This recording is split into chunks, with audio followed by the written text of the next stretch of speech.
கடைசி என்ன பார்த்தோம்? National income calculation. கரெக்டா? தேசிய வருவாய் கணக்கீடு. அதே +2 புக்கில் என்னென்ன இருக்கோ அது தேவையானது மட்டும் நான் சொல்கிறேன். நிறையா இருக்கும், தேவையானது மட்டும் சொல்கிறேன். தேசிய வருவாய் கணக்கீடுன்னா என்ன?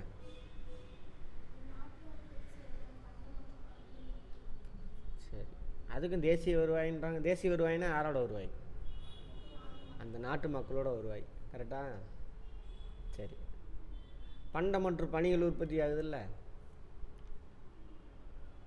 அதோட மதிப்பு தான் மக்களோட வருவாயா? எப்படி வருவாயாக இருக்கும்? அந்த இது பார்த்தோம் இல்லையா, ஃபஸ்ட்டு பார்த்துருப்போம் 4 கட்டம். Common people, business firm. வேணா இது என்ன சப்ளை பண்ணுவான்? Land, labour, capital organisation supply பண்ணுவான். சரியா? ரிட்டன் என்ன பண்ணுவான்? அவனுக்கு பணம் கொடுத்துருப்பான். லேண்ட், லேபர், கேபிட்டல் ஆர்கனைசேஷனுக்கு எவ்வளோ பணம் கொடுத்தான்? அதான் எதோட மதிப்பு? கூட்ஸ் அண்ட் சர்வீஸோட மதிப்பு. ஓகேவா? ரைட். சரி, பார்ப்போம். இது எதுக்கு தேவை? அந்த நாட்டு மக்களோட மொத்த வருவாய். இப்போ ஒரு ஃபேமிலி நல்லா இருக்கா இல்லையாங்கிறத எதை வச்சு கண்டுபிடிக்கலாம்? நீங்கள் சொந்தக்காரங்க பார்க்க போகிறீங்க, நீங்கள் நல்லா இருக்கீங்களா இல்லையான்னு எப்படி கண்டுபிடிப்பாங்க? ஒன்று நீங்கள் போட்டிருக்க ட்ரெஸ்ஸு, இதெல்லாம் பயன்படுத்துகிற உடை, இதெல்லாம். அப்புறம் வேறு எப்படி? அப்பா என்ன பண்ணுறாங்க, அப்பா என்ன வேலைக்கு போகிறா, எவ்வளோ சம்பாதிக்கிறாங்க, நீ என்ன வேலை பார்க்குற, அக்கா என்ன வேலை பார்க்குற, எவ்வளோ சம்பளம் கேட்குறாங்களா? அதை வச்சு நீங்கள் எப்படி வாழ்கிறீங்கன்னு கண்டுபிடிச்சிருவாங்க. அதுக்கு தான் கேட்குறது. அது மாதிரி ஒட்டுமொத்த அந்த நாட்டு மக்கள் எப்படி நலமாக வாழ்கிறாங்களா இல்லையா அப்படின்னு மறைமுகமாக கண்டுபிடிக்கிறதுக்கான ஒரு மெத்தட் தான் என்னது? ஜிடிபி, தேசிய வருவாய். மறைமுகமாக, ஆனால் அது எக்ஸாக்டாக சொல்ல முடியாது, மறைமுகமாக. பாருங்க, பெரிய பிரச்சனைகளான வேலை வாய்ப்பின்மை. அந்த நாட்டில் இருக்கக்கூடிய எல்லா மக்களுக்கும் என்ன இருக்கணும்? வேலை வாய்ப்பு கிடைக்கணும். இல்லைன்னா அது பெரிய பிரச்சனை. பணவீக்கம். பணவீக்கம்னா என்னென்னு பார்த்தோம். பணவீக்கம் அப்படின்னா என்ன? முன்னாடி நடத்தியாச்சு. வார்த்தையிலே அர்த்தம் இருக்குது, படிக்கக்கூடாது, லைஃபோட கம்பேர் பண்ணி வச்சுக்கணும். அதெல்லாம் எஃபெக்ட், அதை விட்டுருங்க. பணவீக்கம் அப்படின்னா என்ன? இங்கிலீஷில் இன்ஃப்ளேஷன். வார்த்தையிலே அர்த்தம் இருக்கு. பணம் வீங்கி போச்சு, கிளாஸ் ஒழுங்கா பார்க்கல போல் இருக்கு. பணத்தின் மதிப்பு கம்மியாயிடுச்சுங்க சார். அதெல்லாம் விடுங்க, அது வந்து எஃபெக்ட். ஓகே. பணவீக்கம் அப்படின்னா என்ன?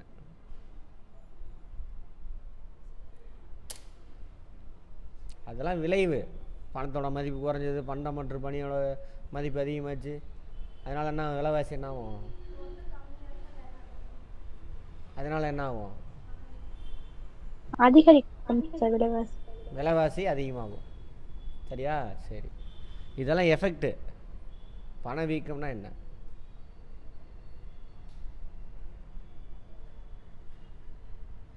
யார் சொல்கிறீங்கன்னு பார்ப்போம். என்ன வசந்த், அட்டன் பண்ணீங்களா இல்லையா? இந்த கிளாஸ் அட்டன் பண்ணீங்களா? கம்மியா இருக்கும். அட்டன் பண்ணலையா?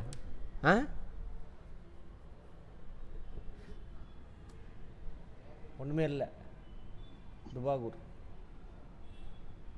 ஒரு நாட்டில் பண்டம் மற்றும் பணிகளினுடைய அளிப்பை விட, பண்டம் மற்றும் பணிகளின் அளிப்பை விட அந்த நாட்டு மக்கள்கிட்ட இருக்கக்கூடிய பணத்தோட அளிப்பு இருக்கு இல்லையா, மக்கள் கையில் இருக்கிற பணம் அல்லது பணத்தோட அளிப்பு, அது அதிகமாக இருந்தால் அதுதான் அது பணவீக்கம்.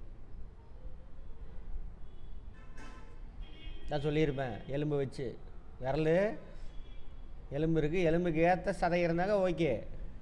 எலும்பு இப்படி இருக்குது, சதை பயங்கர பெருசாக இருக்குது, அப்போ என்ன ஆயிடுச்சு? அதான் வீக்கம், அதான் பணவீக்கம். அப்படி தானே சொல்லி கொடுத்தேன். ஒரு நாட்டில் பண்டம் மற்றும் பணத்தோட அளிப்பு, மக்கள் கையில் பணம் எவ்வளோ இருக்கணும், எவ்வளோ பண்டம் மற்றும் பணிகள் உற்பத்தி ஆகி வந்திருக்கு, அதுக்கு தகுந்த மாதிரி தான் பணம் இருக்கணும்.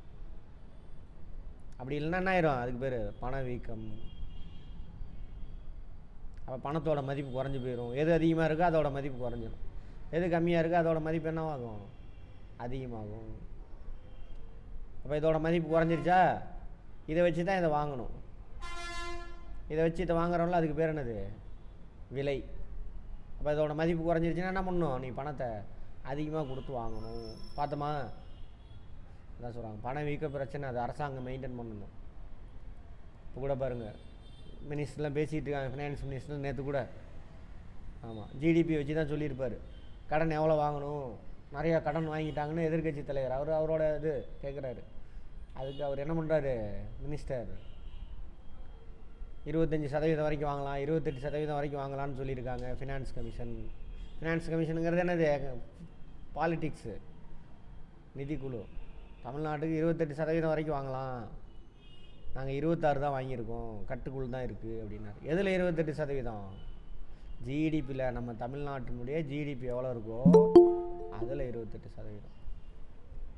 நியூஸ் வந்துச்சா? கரண்ட் அஃபேரில் வரும், பார்த்துக்கோங்க. இது எல்லாமே தெரிஞ்சுக்கணும் நம்ம. ஆமாம், ஆனால் நம்ம பணம் இல்லை, எல்லாம் எவனா எதை பேசுகிறான் அவன் பொய் அடிச்சு விட்டு போவானுங்க, கேட்டுட்டு உட்காந்துட்டு இருப்போம். இதெல்லாம் தெரியாமே ஓட்டு போட்டுட்ருக்கோம். சிவிக்ஸும் எக்கனாமிக்ஸும் தெரியல அப்படின்னா நம்ம ஓட்டே போடக்கூடாது தயவு செஞ்சு. பணவீக்கம், அப்புறம் வளர்ச்சி. வளர்ச்சின்னா என்னது, பொருளாதார வளர்ச்சி. என்னது பொருளாதார வளர்ச்சினா, மக்களோட வருவாய்னா அவனு இன்க்ரீஸ் ஆகிட்டே போகணும், அதான் பொருளாதார வளர்ச்சி. ஏன் என்னன்னு முன்னாடி பார்த்துருக்கு. நேற்று நம்ம 100 பண்டம் மற்றும் பணி உற்பத்தி பண்ணோம்னா என்ன, இன்றைக்கி என்ன ஆகணும், 110 இன்க்ரீஸ் ஆகிருக்கணும் இந்த வருஷம். 110 பண்டம் மற்றும் பணி உற்பத்தி அளவு அதிகமாகலை அப்படின்னா என்ன ஆகும், வறுமை இன்னும் அதிகமாகும். ஏன் சார், ஆல்ரெடி நம்ம இந்தியாவில் 30% வறுமை கோட்டு கீழே இருக்கான். அப்போ இவனை மேலே கொண்டு வரணும்னா என்ன பண்ணணும், நம்ம அதிகமாக பொருளை உற்பத்தி பண்ணணும். ப்ளஸ் டெய்லி குழந்தை பிறக்குதில்ல, அவங்களுக்கு உற்பத்தி பண்ணணும்.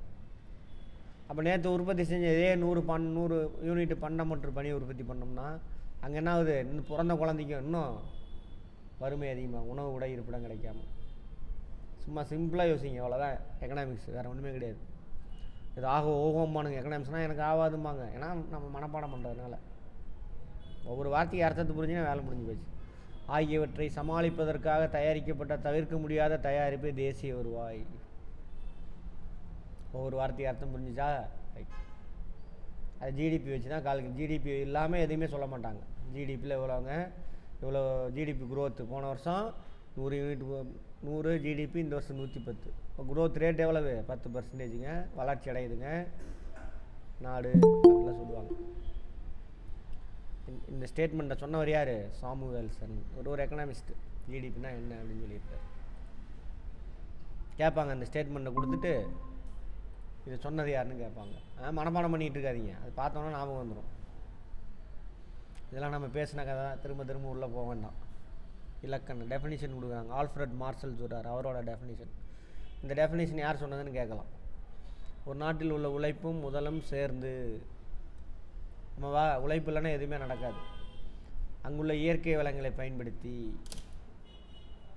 இயற்கை வளம் இல்லைனாலும் ஒன்றும் இல்லை. இயற்கை வளத்துக்கு பேர் என்னென்னு வச்சுருக்காங்க,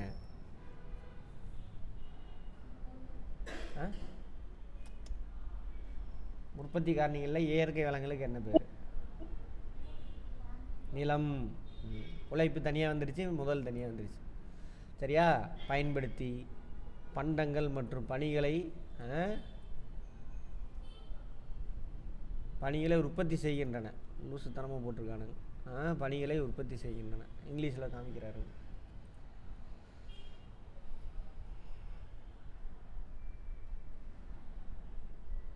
The labor and capital of the country acting on its natural resources produce என்னது, உற்பத்தி செய்கிறது. சரியா? தப்பாக போட்டிருக்கான். ஆனுவலி, வருஷம் a certain net aggregate of commodities, அந்த வருஷத்துக்கு தேவையான ஒரு குறிப்பிட்ட அளவு பண்டம், மெட்டீரியல்ஸ் அண்ட் சர்வீசஸ். அதான் ஜிடிபின்னு யார் சொல்லியிருக்கா, முக்கியமான எக்கனாமிஸ்ட் ஆல்ஃப்ரட் மார்ஷல். இவர் தான் தேவை விதி கொடுத்துருப்பாருன்னு பார்த்துருப்போம். நம்ம தானே தேவை விதி.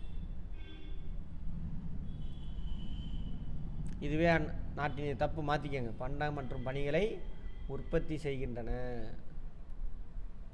இதுவே அந்த நாட்டின் நிகர ஆண்டு வருமானம் அல்லது தேசிய வருவாய் அல்லது தேசிய ஈவுத்தொகை, அந்த நாட்டு மக்களுடைய வருவாய் அப்படின்னு யார் சொல்லியிருக்கா, ஆல்ஃப்ரட் மார்ஷல் சொல்லியிருக்கா.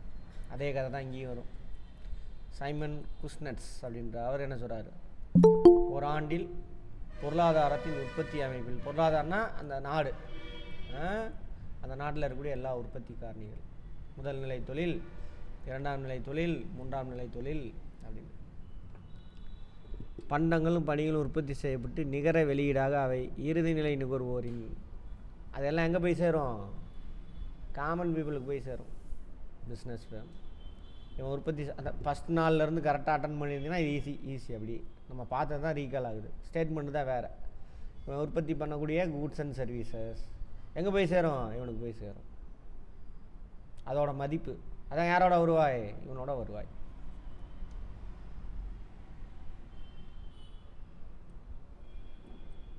ஒன்று காமன் பீப்புள்கிட்ட போய் சேரணும்.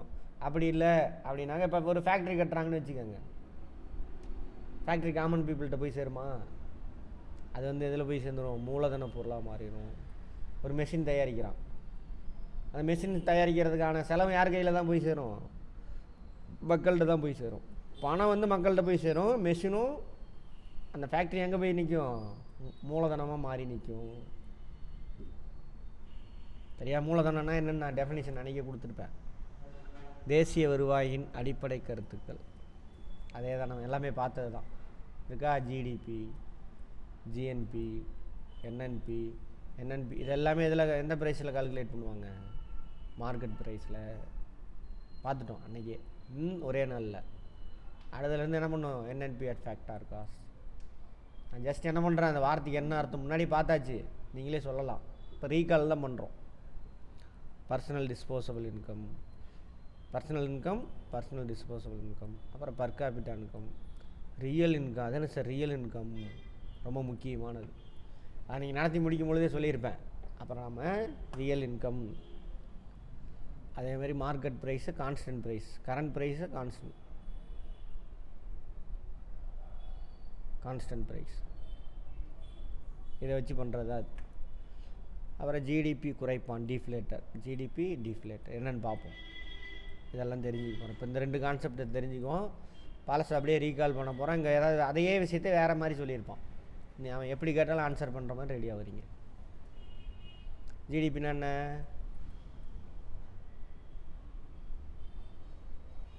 நீங்கள் தான் சொல்லணும். ஜிடிபின்னா என்ன, கிராஸ் டொமஸ்டிக் ப்ராடக்ட், மொத்த உள்நாட்டு உற்பத்தி. அதை எப்படி கால்குலேட் பண்ணுவாங்க, எவ்வளோ யூனிட்ஸ் பண்டம் மற்றும் பணிகள் உற்பத்தி ஆகிருக்கு இன்ட்டு மார்க்கெட் ப்ரைஸ் நமக்கு இருக்கா, போட்டால் ஜிடிபி கிடைச்சிடும். ஜிஎன்பி டி என்னவா மாதிரி இருக்குது, என்ன மாதிரி இருக்குது, டொமஸ்டிக்குங்கிறது நேஷ்னலாக மாதிரி இருக்கு. போவோம், இதை ஃபஸ்ட்டு பார்த்துடலாம், இவன் எப்படி கொடுத்துருக்கான்னு பார்த்துட்டு அப்புறம் அதுக்கு போவோம். ஓகேவா, இதுக்கு எந்த விலையை எடுத்துக்குவாங்க, சந்தையில் நிலவு விலை பயன்படுத்தப்பட்டால் சந்தை விலையில் தான் எடுத்துக்குவாங்க. சந்தை விலையில் என்ன இருக்கும், சந்தை விலைக்குள்ளே என்னென்ன இருக்குன்னு பார்த்தோம். உற்பத்தி காரணிகளுக்கு செய்த செலவு ஃபேக்டார் காஸ்ட்டு ப்ளஸ்ஸு மறைமுக வரி இன்டைரக்ட் டேக்ஸ். இதெல்லாம் புரிஞ்சிட்டு வந்தால் தான் ஈஸி, பார்த்துக்கோங்க. சரி, இதை எப்படி பண்ணுறாங்க, இப்படி உற்பத்தி செஞ்ச பொருள் எங்கே போய் சேர்ந்துருக்கோம், ஒன்று காமன் பீப்புளுக்கு போய் சேர்ந்துருக்கோம், இன்னொன்று கவர்மெண்ட் வாங்கியிருப்பாங்க அல்லது பிஸ்னஸ் ஃபேமுக்கே போயிருக்கோம், இன்னொன்று என்ன பண்ணியிருக்கலாம், வெளிநாட்டுக்கு எக்ஸ்போர்ட் பண்ணியிருக்கலாம். ஓகேவா, அதான் சொல்கிறாங்க. நுகர்வு பண்டம், முதலீட்டு பண்டம். முதலீட்டு பண்ணால் யார், பிஸ்னஸ் ஃபேம் வாங்கியிருக்கலாம், அரசாங்கம் வாங்கியிருக்கலாம். பிஸ்னஸ் ஃபேம் என்ன பண்ணியிருப்பான், ஃபேக்ட்ரி, மெஷின் இதெல்லாம் தயாரிச்சிருப்பான். முதலீட்டு பண்ணோம். அந்த ஃபேக்ட்ரி மெஷின் தயாரிக்கிறதுக்கான பணம் யாருக்கு தான் போய் சேர்ந்துருக்கும், இவனுக்கு தான் போய் சேர்ந்துருக்கும். அதுமாதிரி ரோடு போட்டது, லொட்டு லொசுக்கெல்லாம் இதெல்லாம் கவர்மெண்ட்டு அரசோட வாங்குறது. ஆனால் அரசாங்கத்தில் வேலை செய்கிறாங்கல்ல யார், காமன் பீப்புள் தான் வேலை செய்வோம். இப்போ அரசாங்கம் செஞ்ச செலவுகள் எக்ஸ்போர்ட் மைனஸ் இம்போர்ட். இம்போர்ட் பண்ணால் என்ன இருக்கும், அந்த வருமானம் இப்போ வெளிநாட்டிலேருந்து பொருள் வாங்குறீங்க, அதுக்கு நீங்கள் கொடுத்த காசு யாருக்கு போயிருக்கும், வெளிநாட்டுக்காரனுக்கு. அப்போ அதை நம்ம நாட்டு மக்களுக்கான வருவாய் கிடையாது. ஸோ அதை மைனஸ் பண்ணிடணும். இம்போர்ட் சரி, எக்ஸ்போர்ட்டா? எக்ஸ்போர்ட்னா என்ன அர்த்தம்? நம்ம பொருளை வெளிநாட்டுக்கு அனுப்பியிருக்கோம், வெளிநாட்டுக்காரன் வாங்குறான், அந்த பணம் யாருக்கு இந்த கைக்கு வந்திருக்கும்? நம்ம மக்களுக்கு வந்திருக்கும். ஸோ அதை ப்ளஸ் பண்ணிக்கணும். இது ரெண்டையும் பேலன்ஸ் பண்ணி இதில் சேர்த்தணும் அப்படின்னா அதுதான் இது நிகர ஏற்றுமதி, நெட் எக்ஸ்போர்ட். சரியா? இம்போர்ட்டோட எக்ஸ்போர்ட் அதிகமாக இருந்தது அப்படின்னா வேல்யூ ப்ளஸ்ஸாக இருக்கும். ப்ளஸ் தானே மேக்ஸு. எக்ஸ்போர்ட்டோட இம்போர்ட் அதிகமாக இருந்தால் என்ன இருக்கும்? இதோட வேல்யூ எம்மோட வேல்யூ அதிகமாக இருக்கும். So minus. அப்போ நெட் ரிசல்ட் என்ன வரும்? எதிர்மறையாக இருக்கும், நெகட்டிவாக இருக்கும். ஓகேவா? ரைட்.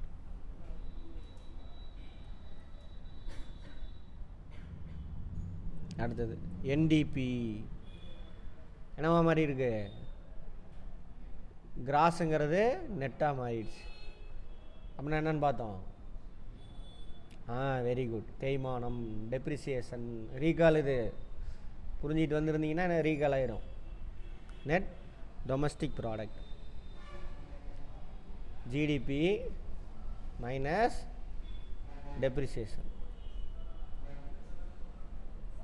தேய்மானம். தேய்மானம் எதுக்கு கணக்கிடுவாங்க?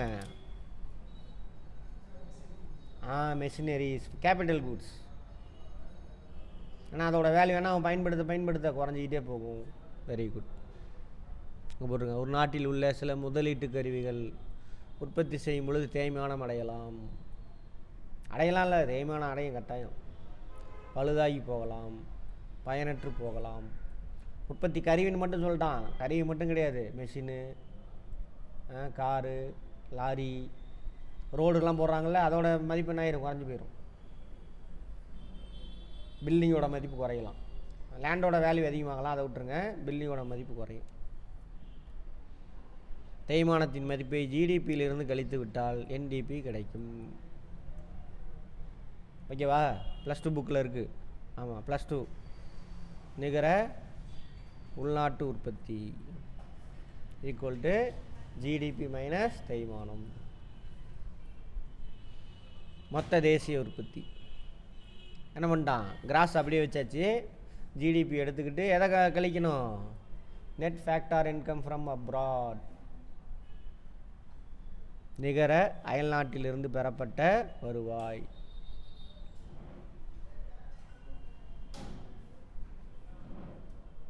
Cross national product. ஒரு நாட்டில் ஓராண்டில் உற்பத்தி செய்யப்பட்ட முடிவந்த பொருட்கள் மற்றும் பணிகள் அங்காடி மதிப்பின் மொத்த கணக்கிடுதலாகும். இது தப்பு. இதில் நிகர வெளிநாட்டு வருமானம் சேர்க்கப்படணும். நிகர வெளிநாட்டு பணம்.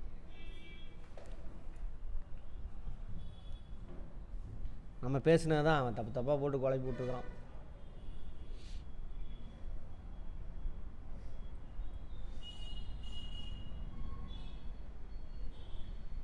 அதான் கன்சம்ஷன். முன்னாடி பேசின கதையை தான், அது ஒன்றும் கிடையாது, பயப்பட வேண்டாம், விட்டுருங்க. கன்சம்ஷனு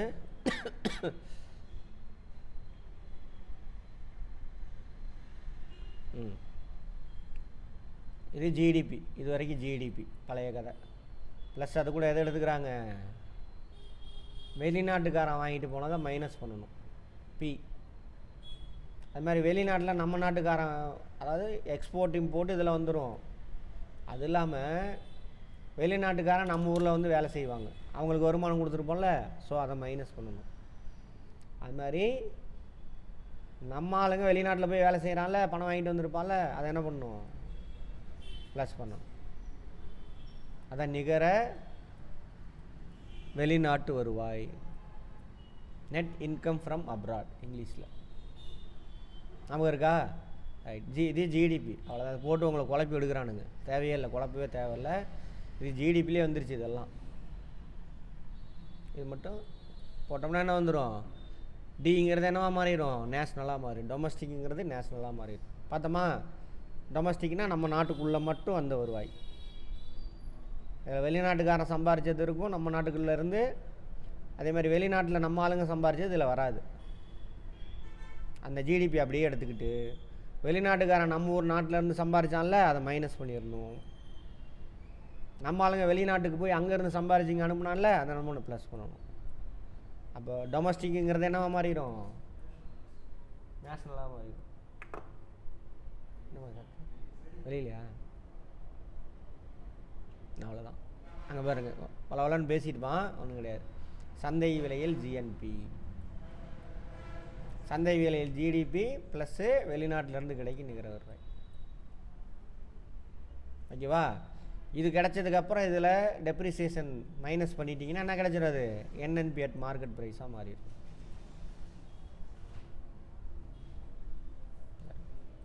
ஜிஎன்பி மைனஸ் தேய்மான கழிவு டெப்ரிசியேஷன்.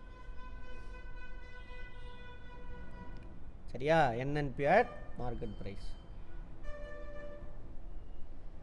அடுத்து NNP at factor cost. Market ப்ரைஸுக்குள்ளே என்ன இருக்குன்னு பார்த்தோம். மார்க்கெட் ப்ரைஸில் ஃபேக்டார் காஸ்ட் இருக்கும், உற்பத்தி காரணிகளுக்கு செய்த செலவு, ப்ளஸ் என்ன இருக்கும்? Indirect tax. Very good. இப்போ இன்டைரக்ட் டேக்ஸ் வந்துட்டு மக்களோட வருவாய் கிடையாது. அதனால் என்ன பண்ணும்? இதை கழிச்சிடணும். கழிச்சிட்டோன்னா மக்கள் கையில் எவ்வளோ போய் சேர வேண்டியது. அதான் வந்து என்னது, அந்த கிளாஸ் அட்டன் பண்ணாதவங்க அட்டன் பண்ணிடுங்க, போய் பார்த்துருங்க. வீடியோ வந்துருச்சு இல்லை, நேற்று வந்துருக்கும் எல்லா வீடியோவும். எல்லா வீடியோவும் வந்துருக்கும் இது வரைக்கும் எக்கனாமிக்ஸ். வரிசையாக பார்த்துருங்க, புரிஞ்சுக்க ட்ரை பண்ணுங்கள். புரியலை, ஐயோ வரல, நீங்கள் புரிஞ்சுக்க ட்ரை பண்ணால் தான் புரியும். சும்மா பார்த்தோம்னாலாம் புரியாது. சரியா?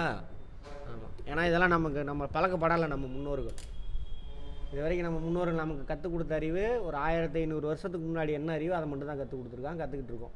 சினிமாவிலேருந்து எல்லாமே இந்த 1500 வருஷமாக நடந்த விஷயம் எதுவுமே நம்ம மண்டையில் அப்டேட் ஆகலை. 1-2 அப்டேட் ஆகிருக்கு. இந்த ட்ரெஸ்ஸிங்கு, சோறு திங்கிறது. நம்ம தானே சோறுக்கு புதுசாக என்ன சாப்பிட்றோம்? நம்ம பீஸா, பர்கர். ஆமாம், அவ்வளோதான். இந்த அறிவியல் பூர்வமான எதுவுமே ஆட் ஆகலை. நம்ம அப்பா அம்மாவுக்கு பழக்கம் இல்லாதனால நம்மளும் அந்த லெவலில் தான் இருப்போம். ஆனால் கொஞ்சம் கஷ்டமாக இருக்கும். புரிஞ்சிக்க ட்ரை பண்ணுங்கள். புரிஞ்சுக்கிட்டிங்கன்னா அவங்கள அடிச்சுக்க ஆள் இல்லை. சரியா? ஆதித்ய விளம்பரத்துக்கு வருவார்ல, விவேக் டைலாக், உன்னை அடிச்சு யாரும் இல்லை யாரும் இல்லைன்ட்டு, அந்த மாதிரி ஆயிடுவீங்க. சரி.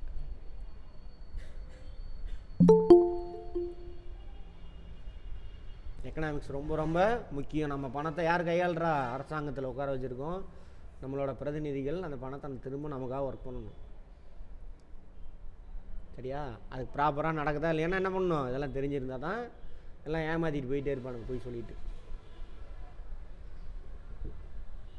பாருங்க, சந்தை விலையில் என்என்பியின் பத மதிப்பிலிருந்து என்என்பி வந்துச்சு இல்லையா, மார்க்கெட் ப்ரைஸு, அதிலேருந்து எதை கழிக்கணும்? மறைமுக வரியை கழிக்க வேண்டும். மேலும் மானியங்களை கூட்ட வேண்டும். பார்த்தோமா? டைரெக்டாக யாருக்கு மானியம் கொடுத்துருப்பா? சிலிண்டருக்கோ அல்லது உரம். இப்போ சிலிண்டருக்கு டைரெக்டாக கொடுக்குறதில்ல, டைரெக்டாக மக்கள்கிட்ட கொடுத்துட்றான். முன்னாடிலாம் சிலிண்டருக்கு வந்துட்டு எல்பிஜிக்கு கேஸ் சப்ளை பண்ணுறால இந்தியான்னு அவங்களுக்கு கொடுத்துருவாங்க. 800 ரூபா ஆகுது சிலிண்டரு, ஒரு கேஸ் சிலிண்டரோட ரேட் அப்படின்னாக்கா 300 ரூபா கவர்மெண்ட் கொடுக்குறோம், நமக்கு 500 ரூபாய்க்கு சப்ளை பண்ணுவான். சரியா? அதை தான் இப்போ என்ன பண்ணானுங்க, நான் இல்லை டேரெக்டாக உங்கள் அக்கௌண்ட்லேயே போடுறேன்னு சொல்லிவிட்டு ஒன்றும் இல்லாமல் ஆக்கிட்டானுங்க. அக்கௌண்ட்டில் வருதாம்மா சிலிண்டருக்கு பணம்? வந்துச்சு தான். நானும் ஃபஸ்ட்டு கொஞ்சம் ஒரு 4-5 மாதம் அவ்வளோதான், அதுக்கப்புறம் மறந்துட்டீங்க. அது மாதிரி இது யூரியா உரம்லாம் இருக்கு இல்லையா, டிஏபி, அதெல்லாம் அதுவும் அப்படி தான். 1000 ரூபா ஆகுது ஒரு மூட்டை தயாரிக்கினாக்கா, இப்போ 800 ரூபாய்க்கு கிடைக்கிதுன்னு நினைக்கிறேன் விவசாயிகளுக்கு ஒரு மூட்டை யூரியா. 200 ரூபாய் யாருக்கு கொடுத்துருவாங்க? அந்த ஃபேக்ட்ரிக்கே கொடுத்துருவாங்க. ஸோ அதெல்லாம் என்ன பண்ணணும்? அதெல்லாம் மக்களுக்கு போய் சேர்ந்த பணம். ஸோ அதை ப்ளஸ் பண்ணணும். இப்போ எடுத்து பாருங்கள் எல்லாத்தையும். அன்றைக்கி பார்த்தோம் இல்லையா, அதெல்லாம் அந்த வீடியோ போய் பாருங்கள். தனிநபர் வருமானம் இதுதான் ஆக்சுவலாக நேஷ்னல் இன்கம். எது? காரணி செலவில் என்என்பி அட் ஃபேக்டார் காஸ்ட் பார்த்தோம்ல. NNP at factor cost is equal to தேசிய வருவாய். இதான் தேசிய வருவாய். இதான் காமன் பீப்புளுக்கு போய் சேர வேண்டிய பணம். காமன் பீப்புள் பிஸ்னஸ் போய் சேர வேண்டிய பணம். ஆனால் இந்த பணம் அப்படியே போய் சேருமானா சேராது. பார்த்தோமா? அதில் கொஞ்சம் ஆல்டர்னேஷன் நடக்கும். அதான் வந்து என்னது, நெட் ட்ரான்ஸ்ஃபர் பேமெண்ட். இந்த வருஷத்துக்காக நம்ம மக்களுக்கு வர வேண்டிய வருவாய் முழுவதும் போய் சேராது. எதிர்காலத்துக்காக இந்த வருஷத்துலேருந்து வந்த வருவாயில் என்ன பண்ணியிருப்போம், கொஞ்சத்தை எடுத்து வைப்போம். ரிசர்வ் ஃபண்டு, அப்புறம் வேறு என்னது, ப்ராவிடென்ட் ஃபண்டு, பிஎஃப், அதெல்லாம் அங்கேயே பிடிச்சிக்குவான். கம்பெனிலே பிடிச்சிட்டு தான் அவங்களுக்கு கொடுப்பான். ஸோ அதை மைனஸ் பண்ணணும். அப்புறம் எதை கூட்டணும், கடந்த காலத்தில் பிடிச்சி வச்சுருப்பாங்க, இன்றைக்கி ரிட்டையர்ட் ஆவாங்க, ரிட்டையர்மெண்ட் பணம் கொடுக்குறாங்களா, அந்த பணத்தை என்ன பண்ணணும், ஆட் பண்ணணும். ரெண்டையும் பேலன்ஸ் பண்ணோம்னா அதானது நெட் ட்ரான்ஸ்ஃபர் பேமெண்ட். எல்லாம் கொடுத்துருக்கான், வளன்ட்டு அங்கே பாருங்கள், ட்ரான்ஸ்ஃபர் மாற்று செலுத்துதல்ன்றான்.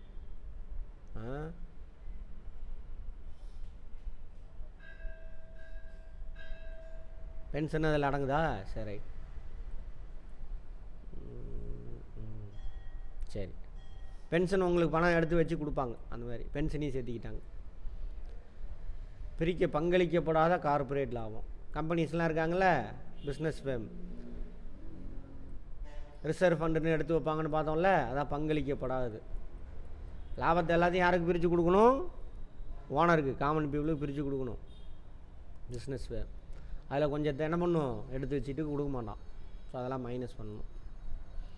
சமூக பாதுகாப்பு திட்டங்களில் உழைப்பாளர் பங்களிப்பு ஆகியவற்றை கழித்துவிட்டு, அதான் பிஎஃப், ப்ராவிடென்ட் ஃபண்ட். பென்ஷன் அப்படின்னாக்கா நீங்கள் ரிட்டையர்டாகி போனதுக்கப்புறம் மாதம் மாதம் வரும் பணம், அதுக்கு பேர் பென்ஷன். சரியா? ப்ராவிடென்ட் ஃபண்டெல்லாம் சமூக பாதுகாப்பு பங்களிப்பு. சமூக பாதுகாப்பு பங்களிப்புனா என்னன்னு தெரியுதா? சோசியல் செக்யூரிட்டி ப்ரொவிஷன், சமூக பாதுகாப்பு திட்டங்கள். அது ஆக்சுவலாக இங்கே சொல்லக்கூடாது, எதுக்கு சொல்லியிருக்கேன்னு தெரியல.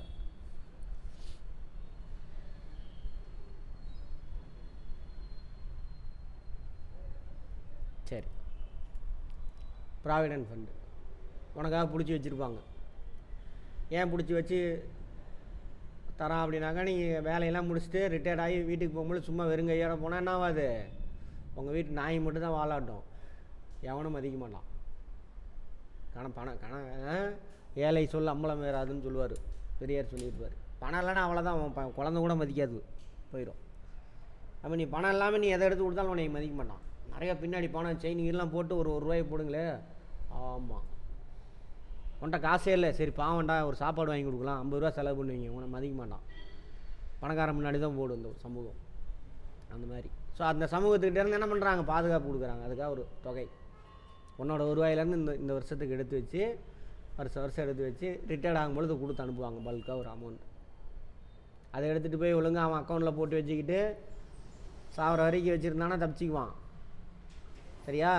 குழந்தைங்களை பிரித்து கொடுத்தானா செத்தான் அவன். ஆமாம், அந்த நேற்று தான் யாரோ ஒருத்தர் பேட்டி பார்த்தேன். ஒருத்தர் அங்கே இருந்தாராமா, துபாயிலேருந்து சம்பாதிச்சாராமா, வருஷத்துக்கு 1 கோடி ரூபா அவருக்கு இன்கமா. வருஷத்துக்கு 1 கோடி ரூபா இன்கம் இருந்திருக்கு. அங்கங்கே வீடெல்லாம் வாங்கி வச்சுட்டாரு.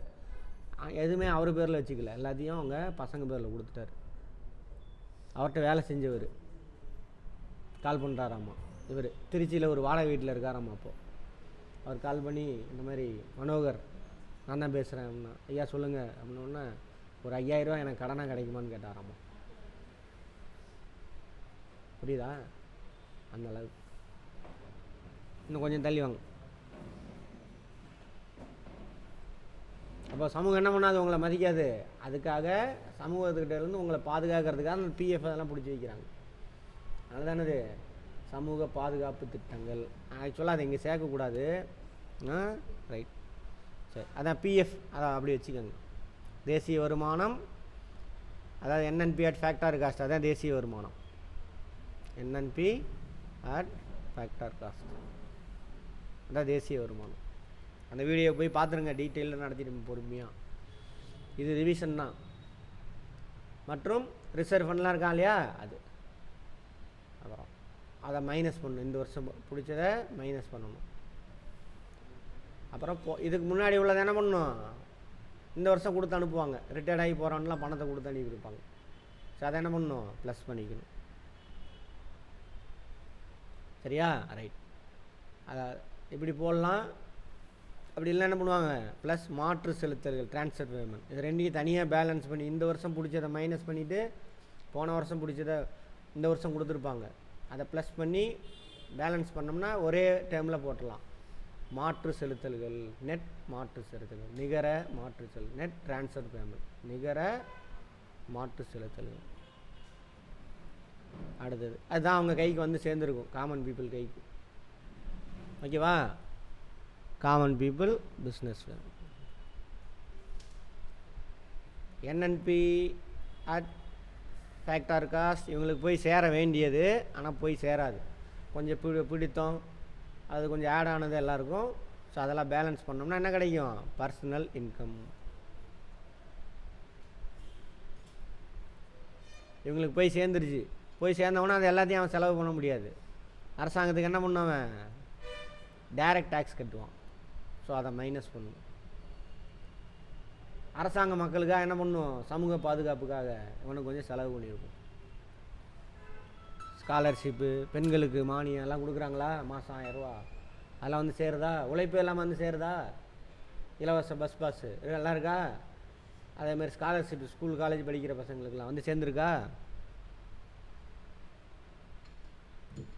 அதெல்லாம் ஆட் பண்ணணும்.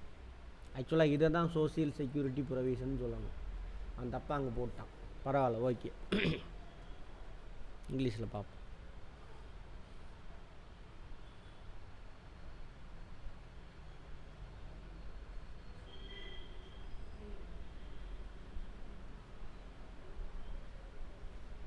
Personal income minus direct taxes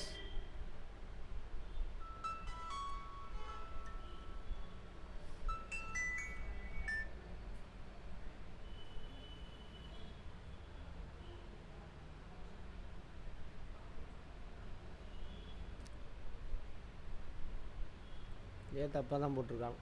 சரி,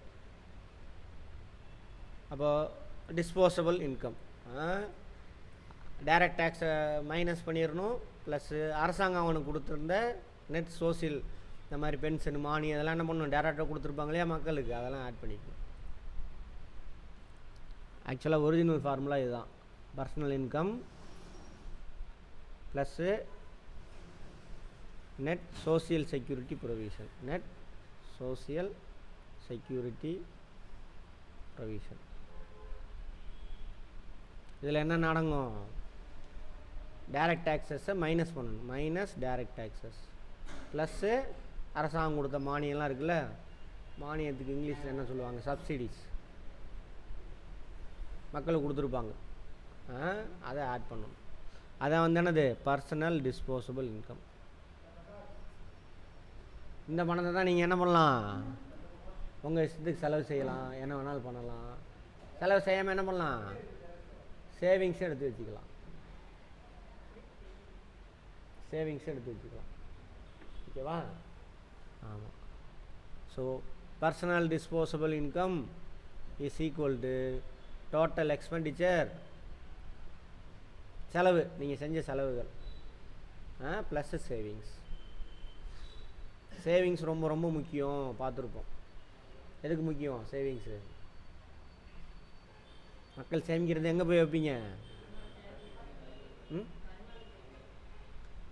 எதிர்காலத்துக்கு எடுத்து வைக்கிறீங்க, அது எங்கே போகும்? பேங்க்கு அங்கெல்லாம் போகும். மணி மார்க்கெட் பார்த்தோமா இல்லையா உங்களுக்கு? உங்களுக்கு இன்னும் பார்க்கலையா? சரி பார்ப்போம். அப்போ சொல்கிறேன், லைட்டாக சொல்கிறேன், கவனிங்க. ஃபினான்ஷியல் இன்ஸ்டிடியூஷன் நீங்கள் கொடுக்குற போனால் இங்கே போகும். அவன் அங்கே வச்சுட்டு பூஜை பண்ண மாட்டான், உங்களுக்கு வட்டிலாம் கொடுக்கணும். ஸோ அதை என்ன பண்ணுவான், பிஸ்னஸ் ஃபேமுக்கு கடன் கொடுப்பான். சரியா? இப்போ ஒரு ஒரு மன்னாரன் கம்பெனி ஒரு யூனிட், அதில் 1000 பேர் வேலை செய்கிறான். மக்கள் தொகை பெருகிட்டே இருக்காங்களா, உற்பத்தி பெருக்கணுமா, அவன் என்ன பண்ணலாம், இன்னொரு யூனிட் போடலாம் அப்படின்னு ஆசைப்பட்றான். அதுக்கு பணம் அவன்கிட்ட கையில் இருக்காது. எங்கே கடன் வாங்குவான், இங்கேருந்து வாங்குவான், இன்னொரு யூனிட் போடுவான். இந்த யூனிட் போடுறதுக்கு என்ன பண்ணும், பில்டிங்கு எல்லாம் கட்டணும்ல, அதுக்கு என்ன தேவை? Land labour capital organisation. எங்கேருந்து வாங்குவான்? Common land labour capital bank கொடுக்குமா? உற்பத்தி காரணிகள் யார் கொடுப்பாங்க? காமன் பொதுமக்கள் சப்ளை பண்ணுவோம். அப்போ பொதுமக்களுக்கு என்ன வருவாய்? உயரும். தமிழ்நாட்டில் அங்கங்கே நிறைய கம்பெனி ஓப்பன் ஆகுது. அங்கங்கே என்ன நடக்கும்? இதுதான் நடக்கும். அங்கே ஒரு கம்பெனி வருதுன்னா சும்மா கிடையாது, ஃபேக்ட்ரி வருதுன்னா சும்மா கிடையாது. தூத்துக்குடியில் எங்கேயோ அடுத்த மாதம் ஏதோ ஒரு என்னது எலக்ட்ரிக்கல் காரு தயாரிக்கிற கம்பெனி ஸ்டார்ட் ஆக போதாம்மா. அந்த பில்டிங் கட்டுறதுக்கு லேண்ட் லேபர் கேபிட்டல் ஆர்கனைசேஷன் வாங்கியிருப்பான். அப்போ யாருக்கு வருமானம் வந்திருக்கும்? Common people. அந்த லேண்டை அவர் தண்டை வாங்கியிருப்பான், அவனுக்கு வருவாய். ப்ளஸ் தொடர்ச்சியாக அங்கே இன்னொரு 1000 பேத்துக்கு வேலை கிடைக்கும். 1000 பேத்துக்கு வேலை கிடைக்கும். அதை வச்சு என்ன ஆகும்? சுற்றிலும் இந்த ஏரியாவில் லேண்டோட வேல்யூலாம் இன்க்ரீஸ் ஆகும். ஏன்னாக்கா நிறையா இந்த 1000 பேர் தங்கிறதுக்கு என்ன வேணும்? வீடு வேணும். போய் வாடகைக்கு போவான். அப்போ இந்த வீடு வாடகைக்கு வருவானுக்கெல்லாம் வருவாய் போயிடும், உயரும். அதேமாதிரி அந்த 1000 பேர் அங்கே போய் உட்காரானா, தமிழ்நாட்டிலேருந்து எல்லோரும் போய் உட்காரும் பொழுது அங்கே வாடகை உயரும், அந்த மக்களுக்கு வாடகை கிடைக்கும். அது மட்டும் இல்லை, 1000 பேர் என்ன பண்ணுவான்? கார் பயன்படுத்துவான், ஆட்டோ வாடகைக்கு எடுப்பான், அவனுக்கு ஒரு வாய்ப்பு இருக்கும். காய்கறி 1000 குடும்பம் இல்லை, அம்மனா 1000 பேர் மட்டும் இல்லை, 1000 குடும்பம்.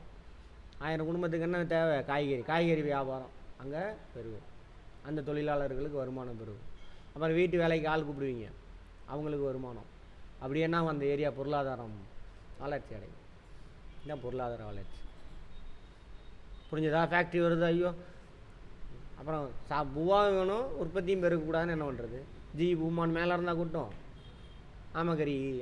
ஆமகரி எவ்வளோ தான் செய்ய முடியும்? எல்லாம் உங்கள் கூட்டு வெளிப்பட்டு போச்சு. ஆமகரியெல்லாம் பொய்யின்னு. ஆமாவா? அவன் ஃபோட்டோவிலேருந்து எல்லாம் பொய்யின்னு. சரி, அந்த மாதிரி ஆளுங்கள்லாம் ஏமாறக்கூடாதுங்கிறது தான் என்னது? ஆமாம், எப்பொருள் யார் யார் வாய் கேட்பினும் அப்பொருள் மெய்ப்பொருள், அந்த குறளை சொல்லியிருக்கிறாங்க. 10 வருஷம் 14 வருஷம் போச்சா? அவன் எங்கே 5 வருஷமாக போய் சொல்லிகிட்டு இருக்கிறான். உருட்டுன்னு கோடியாக சம்பாரிச்சிட்டு இவனுக்கு போய் கத்திட்டு கிடக்கிறானுங்க பாவம். கத்தினது மட்டும் இல்லாமல் கையில் உள்ள பணம்லாம் செலவு பண்ணி லட்சக்கணக்கில் அவன் உட்காந்துருக்கான். அவன் பணக்காரன் ஆகிட்டான். எதனால்? அறியாமையினால். சரி,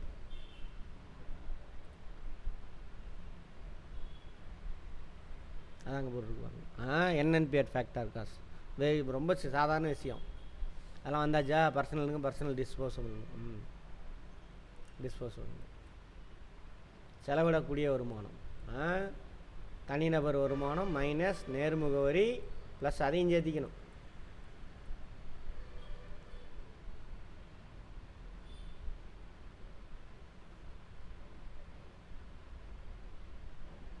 நீங்கள் பார்த்துங்க அந்த ஃபார்முலாவை. ரைட், அதை விட்டுருங்க. தலா வருமானம்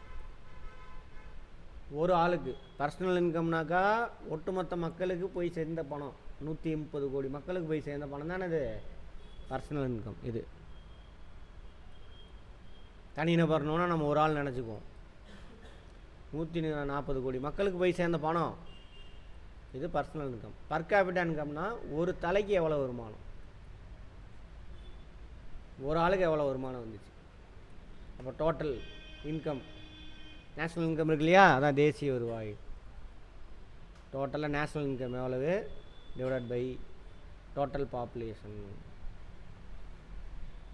அப்போது இந்தியர்களுக்கு இந்த வருஷம் எவ்வளோ பணம் வந்திருக்கு, ஒரு ஆளுக்கு எவ்வளோ வருமானம் வந்துச்சு அப்படின்னு. சரியா? அதானி அம்பானி 5 லட்சம் கோடி சம்பாதிச்சிருப்பான். ஒரு சிலருக்கு வருமானமே இல்லாமல் இருந்திருக்கும். அப்போ அவமானத்தையும் பிரித்து போட்டு என்ன இருக்கும்? 5000 ரூபா வருமானம் வந்துச்சுங்க, அல்லது 10,000 ரூபா தலா வருமானம் அப்படின்னு வச்சுக்கோங்க. Per capita income of government India பார்ப்போம். ஆக்சுவலாக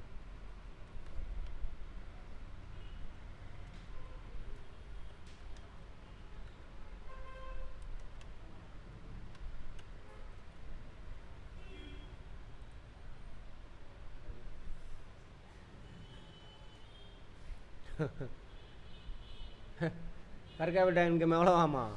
1,84,000 ரூபாயாமா.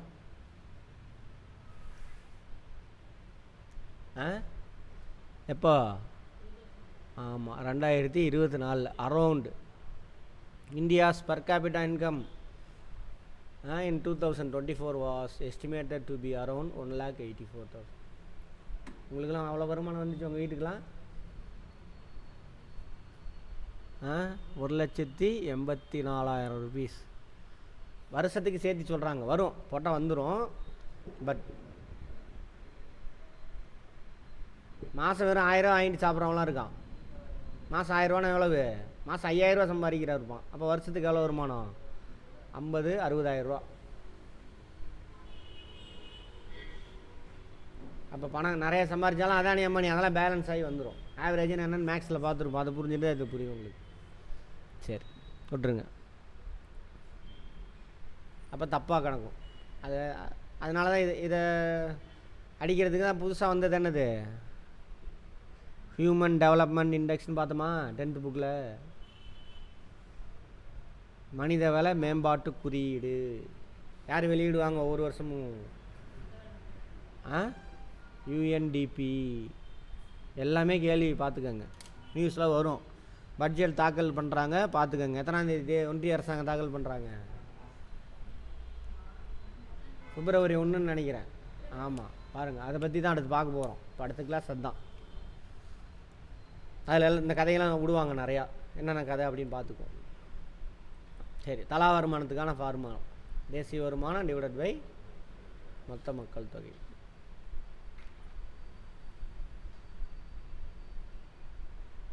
Real income.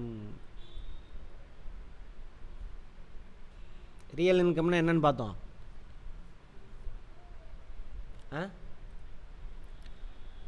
ஆக்சுவலாக நீங்கள் எவ்வளவு பண்டம் மற்றும் பணிகளை நுகர்ந்தீர்கள் அப்படின்னு பார்த்தா அதானது ரியல் இன்கம். சரி, இப்போ பாருங்கள்.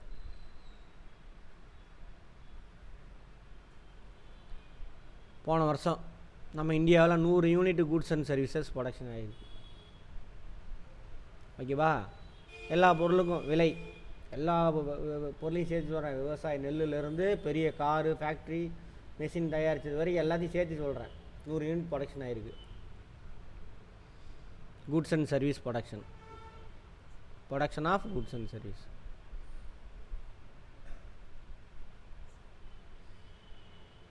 அந்த பழைய வீடியோ பார்த்தீங்கன்னா இது சூப்பராக இன்ட்ரெஸ்டிங்காக இருக்கும். பார்த்து அந்த கிளாஸ் அட்டன் பண்ணியிருந்து பார்த்தீங்கன்னா.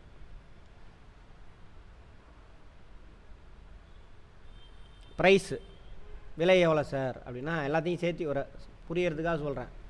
ப்ரைஸ், விலை. பண்டம் மற்றும் பணிக்கு என்ன இருக்கணும்? விலை இருக்கணும்ல. அது ரெண்டையும் மல்டிப்ளை பண்ணால் தான் என்ன ஆகும்? ஜிடிபி கிடைக்கும். 10 ரூபாய்க்கு விற்றுருக்கு ஒரு யூனிட்டு, 10 ருபீஸ். இது எல்லாத்தையும் சேர்த்தி அப்போ ஜிடிபி எவ்வளவு? 1000 ரூபா. ஓகேவா? அதே இந்த ஆண்டு இது 2024ன்னு வச்சுக்கோங்க, அது 2025.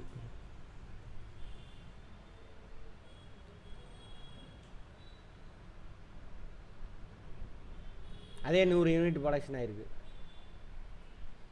பட் விலைவாசி எவ்வளோ சார்னாக்கா, விலைவாசி உயர்ந்துருச்சு. 12 ரூபா ஒரு யூனிட்டு. ஜிடிபி எவ்வளவு?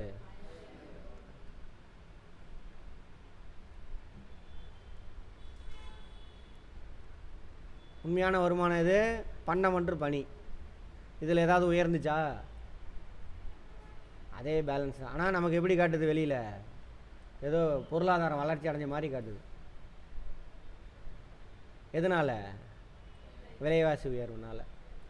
விலைவாசி உயர்வுக்கு என்ன பேர்? பணவீக்கம். பணவீக்கத்தோட தாக்கம் இந்த வார்த்தையில யூஸ் பண்ணுவாங்க. அப்போ பணவீக்கத்தினால ஜிடிபி உயர்ந்த மாதிரி கணக்கு காட்டுது. இப்படி தான் வந்து ஏமாற்றி தெரியுதுங்க இப்போ 10 வருஷமாக. உண்மையிலே பண்டம் மற்றும் பணி உற்பத்தி அதிகமாகலை. இதெல்லாம் சொன்னாங்க, பொருளாதார வல்லுநர் சொல்கிறாங்க. அதெல்லாம் கேட்குற அளவுக்கு நமக்கு நாலேஜ் இல்லை. நான் எனக்கு பிடிச்சவனா அவன் என்னத்தை நல்லது பண்ணாலும் கெட்டது பண்ணாலும் நல்லவன்பா. எனக்கு பிடிக்காதவனா நான் என்னத்தை நல்லது பண்ணாலும் அயோக்கியம்பா அப்படின்னு கண்ணாடியை மாட்டிகிட்டே சுற்றிக்கிட்டு இருக்கிறோம். எங்கள் அப்பா சொல்லி கொடுத்தாரு, என் தலைவன் சொன்னான், என் பாட்டி சொல்லி கொடுத்துங்க, அப்படியே ஓடிக்கிட்டு இருக்கோம். அதான் பிரச்சனையே. இப்படி தான் ஏமாற்றி தரானு. இதெல்லாம் தெரிஞ்சால் தானே அதை பற்றி பேச முடியும். இல்லை வேணா விடான்னு சுடுவானுங்க, கதையாக விடுவானுங்க. அதை கேட்டுட்டு அப்புறம் சவுக்கு அடிச்சுக்குவான். அதை பார்த்துட்டு ஆகா ஓ கொண்டு போயிடுவான். என்ன நடந்துச்சுன்னே தெரியாது. அங்கே எதுக்கு பிரச்சனைக்கு யார் காரணம்? அண்ணா யூனிவர்சிட்டியில் பிரச்சனைக்கு ஆளுநர் தான் காரணம். என்ன சார் ஆளுநர் மேலே குண்டு தூக்கி போகிறீங்க? யூனிவர்சிட்டிக்குள்ளே யார் போக முடியாது? போலீஸ் போக முடியாது. அப்போ அரசாங்கம் பொறுப்பு கிடையாது. யூனிவர்சிட்டிக்கு இன்சார்ஜ் யார்? விசி, வைஸ் சான்சலர். ஆளுநர் டம்மி, அதை விட்டுருங்க. ஏன் ஆளுநர் சொல்கிறேன் பாருங்க. விசி, வைஸ் சான்சலரு. வைஸ் சான்சலர் வந்து அப்பாயின்மெண்ட் பண்ணவே இல்லை. ஆளுநர் அப்பாயின்மெண்ட், அவர் கையெழுத்து போடணும். மாநில அரசாங்கம் வந்துட்டு அதுக்கு குழு போட்டு அவங்க தான் அப்பாயின்மெண்ட் பண்ணுவாங்க, லிஸ்ட் அனுப்புவாங்க. அவர் கையெழுத்து மட்டும் போடணும். இல்லை நான் தான் அப்பாயின்மெண்ட் பண்ணுவேன், நீங்கள் இப்போ பண்ணக்கூடாது அப்படின்னு சொல்லி அவர் உட்காந்துட்ருக்கார். அப்போ எல்லாத்துக்கும் காரணம் யார்? விசி இல்லாத காரணம் அவர் தான். அதான் இப்போ கேஸ் எங்கே நிற்கிது? சுப்ரீம் கோர்ட்டில் நிற்கிது. 4 நாளைக்குள்ள அவ்வளோதான், வெளுவன்னு வெளுத்துருவன்றானுங்க அவனுங்க. மக்களுக்கு எத்தனை பேர்த்துக்கு தெரியும்? ஏன் நம்ம ஸ்டூடெண்ட்டுக்கு எத்தனை பேர்த்துக்கு இதெல்லாம் புரிஞ்சுங்க?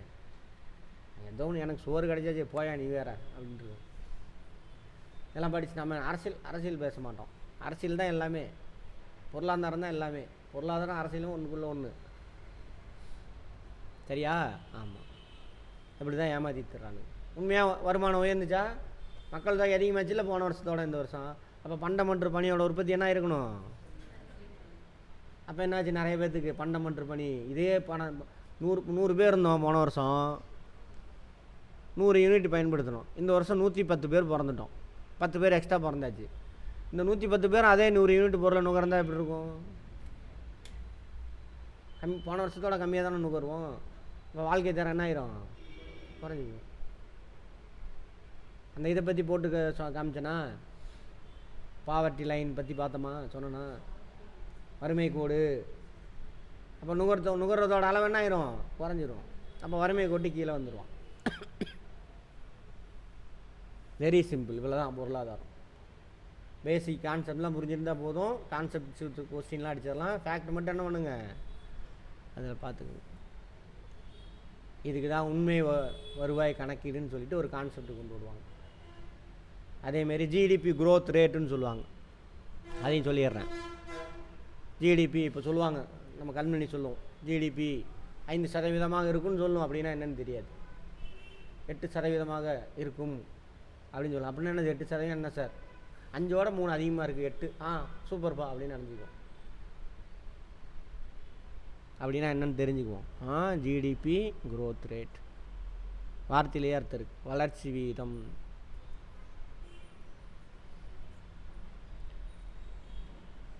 ஜிடிபி வளர்ச்சி வீதம் வார்த்தையிலே தான் இருக்குல்ல. இப்போ ஜிடிபி போன வருஷம் எவ்வளவு? 1000. இந்த வருஷம் எவ்வளவு? 1200. போன வருஷத்தோட இந்த வருஷம் எவ்வளோ இன்க்ரீஸு? அப்போ 200. போன வருஷத்தில் எத்தனை சதவீதம்? இன்ட்டு 100 எவ்வளோ சதவீதம்? 20%. ஜிடிபி க்ரோத் ரேட் எவ்வளவு? 20%. இப்படி போன ஆண்டோட இந்த ஆண்டு எவ்வளோ இன்க்ரீஸ் ஆகிருக்கு, அந்த தொகை போன ஆண்டோட தொகையில் எத்தனை சதவீதம் அப்படின்னு கண்டுபிடிச்சி அதானே அது ஜிடிபி. GDP growth rate. ஜிடிபியில் இதுக்கு பேர் ஜிடிபி 1000ங்கிறது. எவ்வளோ வளர்ச்சி அடைஞ்சிருக்குன்னு பார்த்தா அதானே ஜிடிபி க்ரோத். ஜிடிபி வளர்ச்சி வீதம்னு சொல்லுதுங்களா என்னன்னு தெரியல, எப்படியோ யூஸ் பண்ணுங்கள். தப்பாக தானே யூஸ் பண்ணுறோம். ஜிடிபி க்ரோத் ரேட்டு ஆக்சுவலாக சொல்லணும்னா இந்திய ஜிடிபி வளர்ச்சி வீதம் 8% இருக்கும் என கணிக்கப்பட்டுள்ளது. நம்ம ஏதாவது கதையெல்லாம் விடும் பாருங்கள், அந்த மாதிரிலாம் சொல்லுவாங்க. இதுக்கு பேர் தான் ஜிடிபி க்ரோத் ரேட். ஆக்சுவலாக க்ரோத் ஆகிருக்கா? பணத்தில் தான் க்ரோத் ஆகிருக்கு. உண்மையான வருவாய் இதை தவிர்க்கிறதுக்கு தான் ஒரு புது கான்செப்ட். என்ன பண்ணுவாங்கன்னா, இது வந்து கரண்ட் ப்ரைஸ், அந்தந்த வருஷம் என்ன விலை அப்படிங்கிறது எடுத்துக்குவாங்க. கரண்ட் ப்ரைஸ் எடுத்துக்க மாட்டாங்க எப்பயுமே. ஜிடிபி க்ரோத் ரேட் கண்டுபிடிக்கணும்னா கரண்ட் ப்ரைஸ் எடுத்துக்க மாட்டாங்க. முன்னாடி இப்போ 2024-25 ஒரு 2019 எவ்வளோங்க ப்ரைஸுன்னு பார்ப்பாங்க. 2019 8 ரூபாங்க ஒரு யூனிட்டு. இதை தான் எடுத்துக்குவாங்க. அப்போ 2024க்கு ஜிடிபி கால்குலேட் பண்ணுறாங்க. எந்த ப்ரைஸில்? கரண்ட் ப்ரைஸில் பண்ண மாட்டாங்க. ஜிடிபிக்கு கரண்ட் ப்ரைஸ் வச்சுக்குவாங்க. க்ரோத் ரேட்டுக்கு எந்த ப்ரைஸ் எடுத்துக்குவாங்க? Constant price.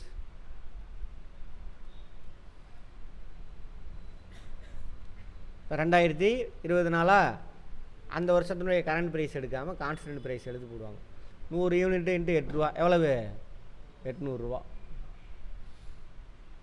அதே 2025 100 யூனிட்டு இன்ட்டு 8 எவ்வளவு?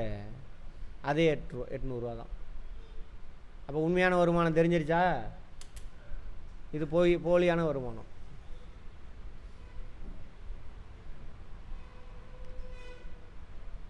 அப்போ கான்ஸ்டன்ட் ப்ரைஸை வச்சு கால்குலேட் பண்ணால் என்ன கிடைக்கும் நமக்கு? உண்மையான வருவாய் தெரியும். சின்ன வெரி வெரி சிம்பிள் இது. ஏன்னாக்கா இந்த விலை கரண்ட் ப்ரைஸை வச்சு பார்த்தோம்னா இன்ஃப்ளேஷனால் விலையேற்றம் இருக்கு இல்லையா, அதனால் என்ன பண்ணுவோம்? ஜிடிபியை தப்பாக காமிக்கும்.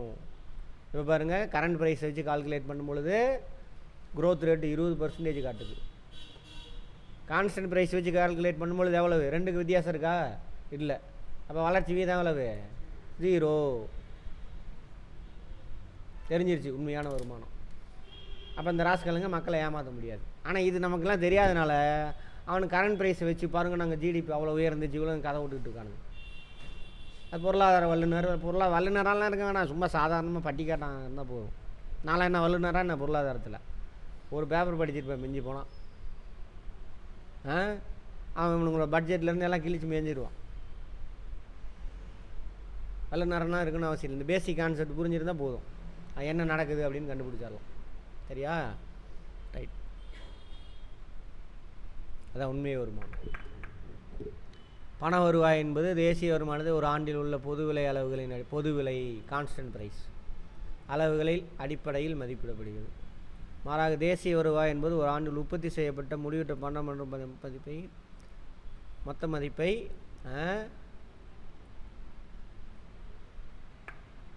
பொது விலைக்கு பொதுவாக என்ன வச்சுருப்பாங்க? நடப்பு விலையில் கால்குலேட் பண்ணுவாங்க. பண்டம் மற்றும் பணிகள் மொத்த மதிப்பை நடப்பு விலை அடிப்படையில் மதிப்பிடுவாங்க. உண்மைக்கான ஃபார்முலா நிலையான விலையில் உண்மை வருமானம். நிலையான விலைன்னா இப்போ தான் பார்த்தோம், கான்ஸ்டன்ட் ப்ரைஸ். எதை கான்ஸ்டன்ட் ப்ரைஸ்னால் எதை எடுத்துக்கிறாங்க?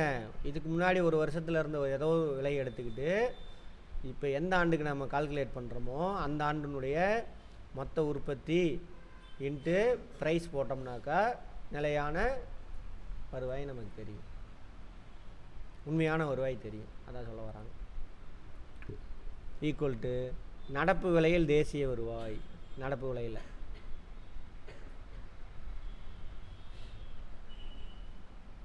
டிவைடட் நடப்பு விலை குறியீடு.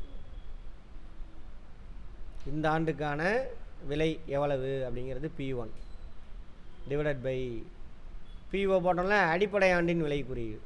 இப்போ நம்ம அடிப்படை ஆண்டு எது எடுத்திருக்கோம்? 2009 எடுத்தோம். அப்போ எவ்வளோ விலை குறியீடு? 8. அதை எடுத்து போடும்பொழுது என்ன கிடைக்கும் நமக்கு? நிலையான விலையில் உண்மை வருமானம் எவ்வளோ நமக்கு தெரிஞ்சிடும். அவ்வளோதான். போட்டு அந்த பசங்களை குழப்பறதுக்காக எல்லாம் கொடுத்து வச்சுருக்கிறாங்க. ஓகேவா? இதை இந்த ஃபார்முலா நான் வச்சுக்கோங்க. நடப்பு விலையில் தேசிய வருவாய் divided by P1 divided by PO. இதுக்கு கேன்சல் ஆயிரும், இதில் கிடச்சிடும் நமக்கு, வேறு ஒன்றும் கிடையாது. ஓகேவா? ரைட். ஜிடிபி குறைப்பான், டீஃப்ளேட்டர். ஒன்றும் இல்லை, இதுவும் அப்படியே இதே கதை தான்.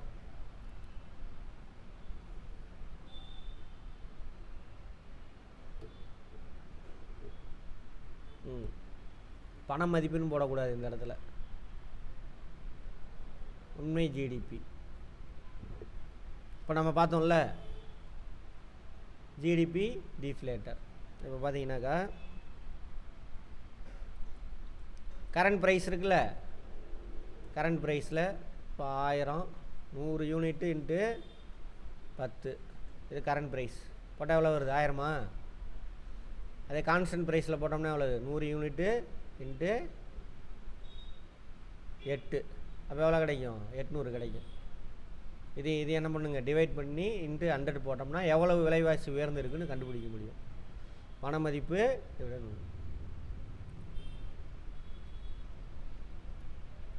1000 டிவைடட் பை 800 இன்ட்டு 100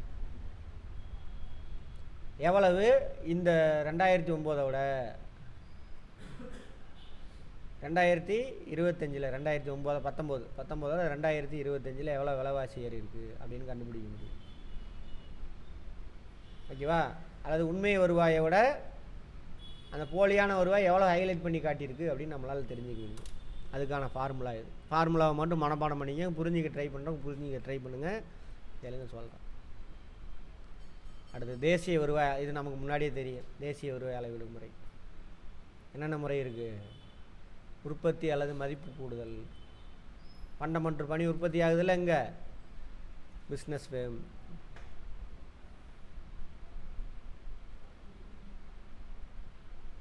தானே எல்லாத்தையும் உற்பத்தி பண்ணியிருப்பான். பண்டம் மற்றும் பணி இவனும் உற்பத்தி பண்ணியிருப்பான். ஸோ இவன் உற்பத்தி பண்ண பண்டம் மற்றும் பணியோட மதிப்பு எவ்வளோன்னு கண்டுபிடிச்சா வேலை முடிஞ்சு போச்சு. அதான் உற்பத்தி முறை. அதான் அவனுக்கு போய் கிடச்சிருக்கோம். அடுத்தது வருமானம் அல்லது காரணி ஊதிய முறை. இவன் எல்லாம் செலவு செஞ்சதெல்லாம் யாருக்கு வருமானமாக போயிருக்கும்? இவனுக்கு. அப்போ இவனுக்கு எவ்வளோடா வருமானம் வந்துச்சுன்னு டேரெக்டாக இங்கேருந்து பார்த்தீங்கன்னா என்னது? Income method. இது வந்துட்டு ப்ரொடக்ஷன் மெத்தடு. உற்பத்தி முறையில் கணக்கிடலாம். நம்ம பார்த்தோம்ல தேசிய இன்கம் கால்குலேஷனில், இவன் எவ்வளோ பண்டம் மற்றும் பணி உற்பத்தி பண்ண அனுப்புனா அப்படியும் எடுத்துக்கலாம். அல்லது இவனுக்கு எவ்வளோ பணம் வந்து சேர்ந்துச்சு அப்படின்னு எடுத்துக்கலாம். அதுக்கு பேர் இன்கம் மெத்தட். இன்னொன்று 2 முடிஞ்சா. அடுத்தது கன்சம்ஷன். இவனுக்கு வந்த வருமானத்தை தான் என்ன பண்ணியிருப்பான்? கன்சியூமரு செலவு பண்ணியிருப்பான். இவனுக்கு எவ்வளோ வருமானம் வந்துச்சோ அதை தான் அவன் செலவு பண்ணியிருப்பான். அப்போ இவன் எவ்வளோ செலவு பண்ணான் ஒட்டுமொத்த மக்களும் அப்படின்னு பார்த்தா தான் அது கன்சம்ஷன் மெத்தட். நுகர்வு முறை. இப்படி 3 மெத்தடில் கால்குலேட் பண்ணலாம். அதில் செலவு முறை உற்பத்தி அல்லது மதிப்பு கூட, ஊதிய வருவாய், செலவு முறை எக்ஸ்பெண்டிச்சர்னா அர்த்தம் அவன் செலவு செஞ்ச அல்லது நுகர்ந்தது. அவ்வளோதான். எல்லாம் ஈக்குவலாக இருக்குன்றான். போதும் இது நமக்கு இதை பொறுத்த வரைக்கும்.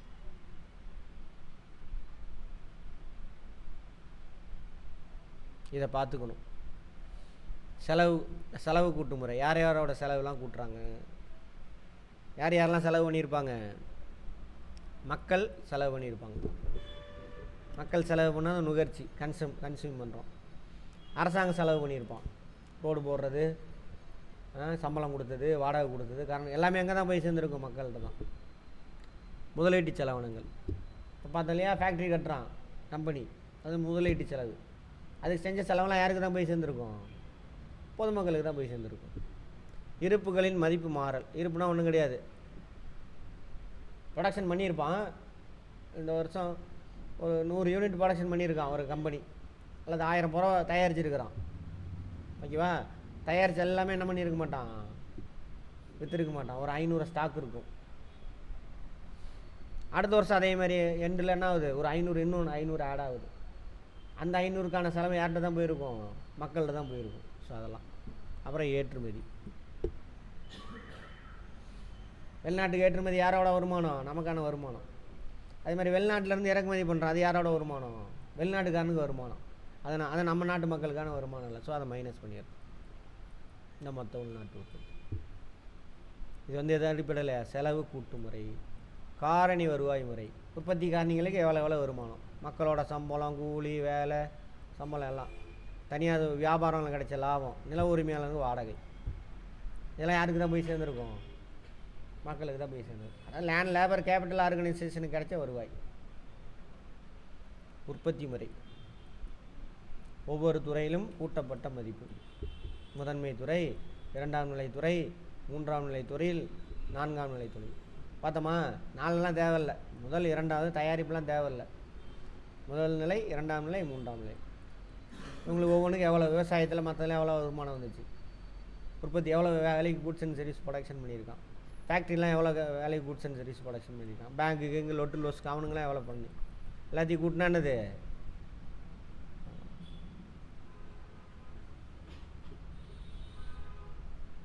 இதை பார்ப்போம். உற்பத்தி முறையில் தேவையானது மட்டும் நான் சொல்கிறேன். இங்கே பாருங்கள் எப்படி எடுத்துக்கிட்டாங்களாம். நம்ம இந்தியாவில் பண்ணை உற்பத்தியின் மொத்த மதிப்பீடு கீழ்கண்டவாறு கணக்கிடப்படுகிறது. பண்ணை மதிப்பீடுனா என்ன அர்த்தம்? விவசாயம். 64 வகை விவசாய பொருட்களின் மொத்த உற்பத்தி மதிப்பிடப்படலாம். ஏன்னா விவசாய பொருளுக்கு நம்ம என்ன கட்டுறதில்ல, டேக்ஸ் கட்டுறதில்ல. எவ்வளோ ஏக்கர் இருக்குது, எவ்வளோ ஏக்கருக்கு இந்த வருஷம் நெல் பயிர் செஞ்சான், ஸோ எவ்வளவு மூட்டை ப்ரொடக்ஷன் ஆகிருக்கும் கால்குலேஷன் பண்ணி எடுத்துக்குவோம். அது யாரோட வருவாய்? அந்த விவசாய கூலிகள், அந்த ஓனரு, எல்லாத்துக்கான வருவாய்.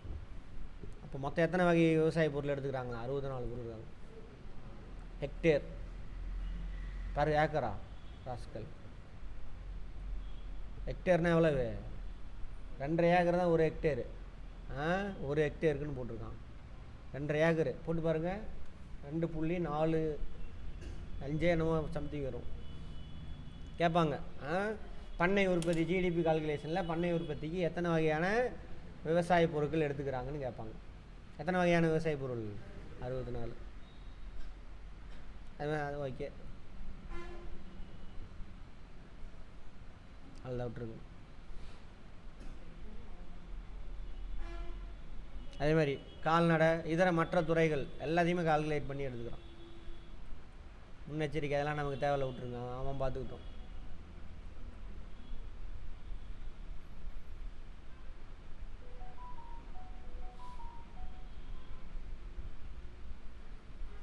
மூலதன வருமானம்.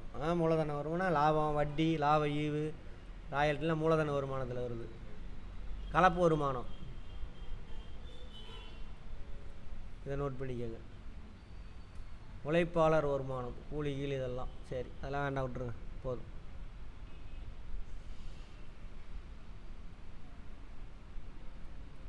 இதெல்லாம் முன்னாடி பேசியாச்சு. ஒரு பிரேக் எடுத்துகிட்டு வாங்க, திரும்ப பார்ப்போம். ரைட். காரணி செலவு இல்லை, உங்களுக்கு தெரிஞ்சதான் எல்லாமே. ஆமாம், ரிவிஷன் பண்ணுறோம்.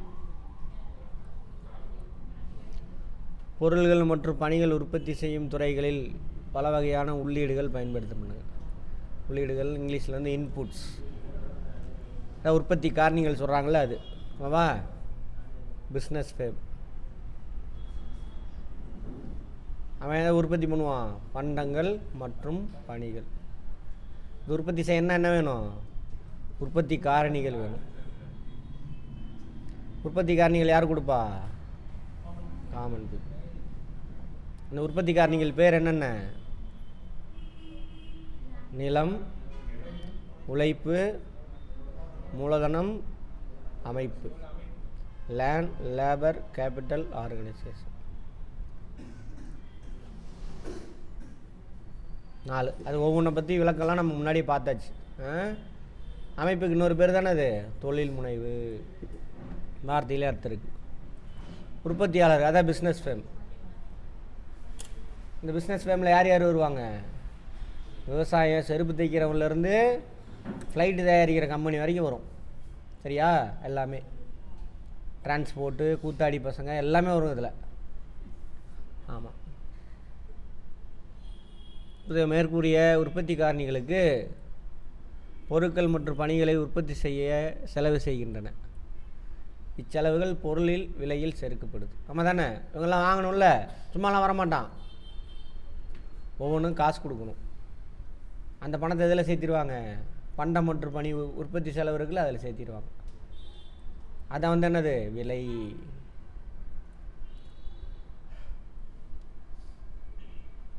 ஓகேவா?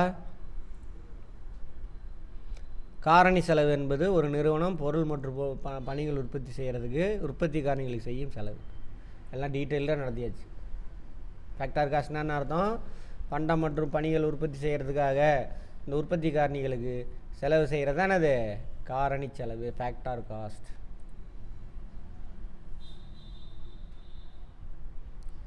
அது என்னென்னு சொல்கிறான். இயந்திரம், வாடகை எடுத்தல், நிலம், புதுசாக லேண்ட் வாங்கிறது, கூலி, சம்பளம், சரியா, வட்டி, லாபம் எல்லாமே அதில் அடங்கிடும். அதனால தான் பாப்பா பிஸ்னஸ் ஃபேமுக்கு அல்டிமேட்டாக என்ன இருக்காது? ஒன்றுமே இருக்காது. இது ஒரு லீகல் என்டிட்டி பிஸ்னஸ் ஃபேம். எல்லா பணமும் எங்கே போயிடும்? Common people. அதானி அம்பானிக்கு கிடைச்ச லாபம் எல்லாமே என்னது? எங்கே போகும்? ரிலையன்ஸில் கிடச்சாலும் அவன் வீட்டுக்கு எடுத்துகிட்டு போயிடுவான். அரசிற்கு செலுத்தும் வரிகள் உற்பத்தி செலவில் சேர்ப்பது இல்லை. இன்டைரக்ட் டேக்ஸாக செலவில் சேர்த்தக்கூடாது. உற்பத்தி செலவு ப்ளஸ்ஸு இன்டைரக்ட் டேக்ஸ். நீ எவ்வளோ வேலைக்கு பொருள் வாங்குறியோ அதுக்கு ஒரு பர்சன்டேஜ் அரசாங்கம் வரி வாங்கிக்குவோம். அப்போ அது யாருக்கு வருமானம் கிடையாது? மக்களுக்கு வருமானம் கிடையாது, இன்டைரக்ட் டேக்ஸ். அப்போ ஃபேக்டர் காஸ்ட்டு இதுதான் மக்களுக்கு போய் சேர வேண்டிய பணம். ப்ளஸ் பொருள் வாங்குறதில்ல விலை, அதில் என்ன இருக்கும்? அது கூட ஃபேக்டர் காஸ்ட்டு கூட இவங்களுக்கு போன பணம் ப்ளஸ்ஸு இன்டைரக்ட் டேக்ஸ். இது ரெண்டு சேர்ந்து தானே அது சில்லறை விலை அல்லது மார்க்கெட் ப்ரைஸ். அதை தான் திரும்ப திரும்ப சொல்கிறானுங்க. நம்ம டீட்டெயிலாக அங்கேயே சொல்லியாச்சு. அதேமாதிரி அரசாங்கம் என்ன பண்ணும்? சப்சிடி கொடுப்பான் இல்லையா? எங்கே கொடுப்பான்? இப்போ சொன்னால எங்கே கவர்மெண்ட்டு விவசாயிகளுக்கு உதவுறதுக்காக உரம் தயாரிக்கக்கூடிய கம்பெனிக்கு சப்சிடி கொடுப்பான். அது இதில் இருக்காது. இதில் இருக்க ஃபேக்டர் காஸ்ட்டில் இருக்கும், பட் விலையில் அது ரிஃப்ளெக்ட் ஆகாது. ஃபேக்டர் காஸ்ட்னா ஆக்சுவலாக இவங்க கொடுத்த சப்சிடி ஃபேக்டர் காஸ்ட்டுக்கு போயிருக்கும், பட் விலை என்ன ஆயிரும்? குறைச்சிடுவாங்க. ஏன்னா இவன் 300 கொடுத்ததுனால 800 காஸ்ட் ஆஃப் ப்ரொடக்ஷனாக ஒரு மூட்டை. ஸோ இவன் 300 கொடுத்தானா 500 தான் சந்தை விலை வரும். அப்போ சப்சிடியை ஆட் பண்ணணும். இத்தொகை காரணிகள் செலவில் சேர்க்கப்படுது. கேட்பாங்க, இது கான்செப்டாக வச்சு கேட்பார் எக்ஸாம். இவர் கொஸ்டின் பேப்பர் எடுக்கிறாருல ப்ரொஃபஸரு, அவருக்கு என்ன தோணுதோ அதுக்கு தகுந்த மாதிரி எடுப்பார். சந்தை விலை. சந்தை விலையில் என்ன வரப்போகுது? ஃபேக்டர் காஸ்ட்டு, இன்டைரக்ட் டேக்ஸ் எத்தனை வேலை முடிஞ்சு போச்சு. சந்தை விலை என்பது நுகர்வோர் பொருளுக்கான விலையை விற்பனையாளரிடம் செலுத்தி பொருளை பெறுவது. சந்தை விலையில் என்ன இருக்கும்? காரணி விலை, ஃபேக்டர் காஸ்ட், அரசு விதித்த வரி.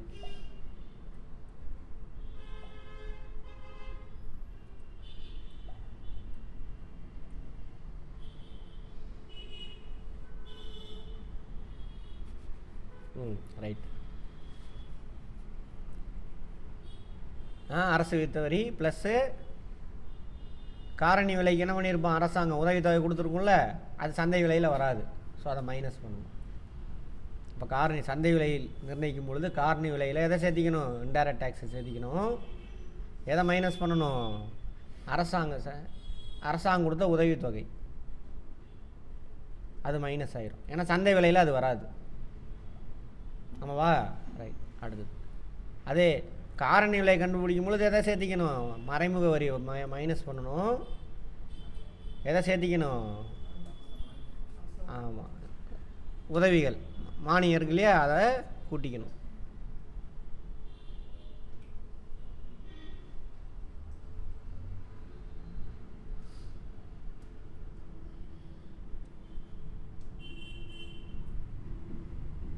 சந்தை விலை அப்படின்னா என்னென்னு சொல்கிறோம்.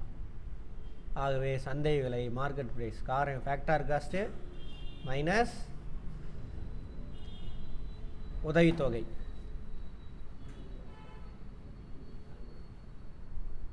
அல்லது பார்ப்போம் ஃபேக்டர். ஆகவே சந்தை விலை காரணி செலவு. சரி பார்ப்போம் இருங்க. சந்தை விலைன்னு என்ன பண்ணணும்? மறைமுக வரியை மைனஸ் பண்ணணும். உதவித்தொகை என்ன பண்ணணும்? மானியத்தை ஆட் பண்ணணும். இது மட்டும் என்னது? சந்தை விலை, காரணி செலவு, உதவித்தொகையை மைனஸ் பண்ணணும். இன்னொன்று தப்பு பண்ணியிருக்கான் பாருங்கள், ப்ளஸ்ஸு மறைமுக வரி. தப்பு, இது போடாம விட்டானுங்க.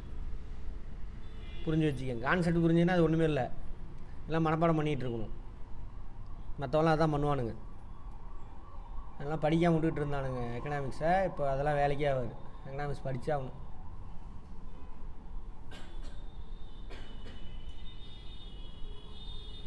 போட்டிருக்காங்க, கரெக்டாக போட்டிருக்கானா? அதில் போடல பாருங்க.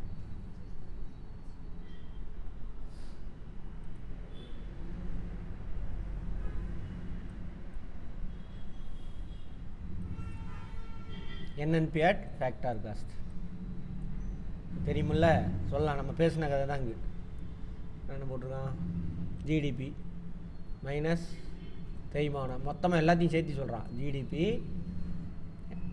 கிராஸுங்கிறது என்னாச்சு, இதாக மாறிடுச்சுல, நெட்டாக மாறிடுச்சு. தேய்மானத்தை கழிக்கிறோம்.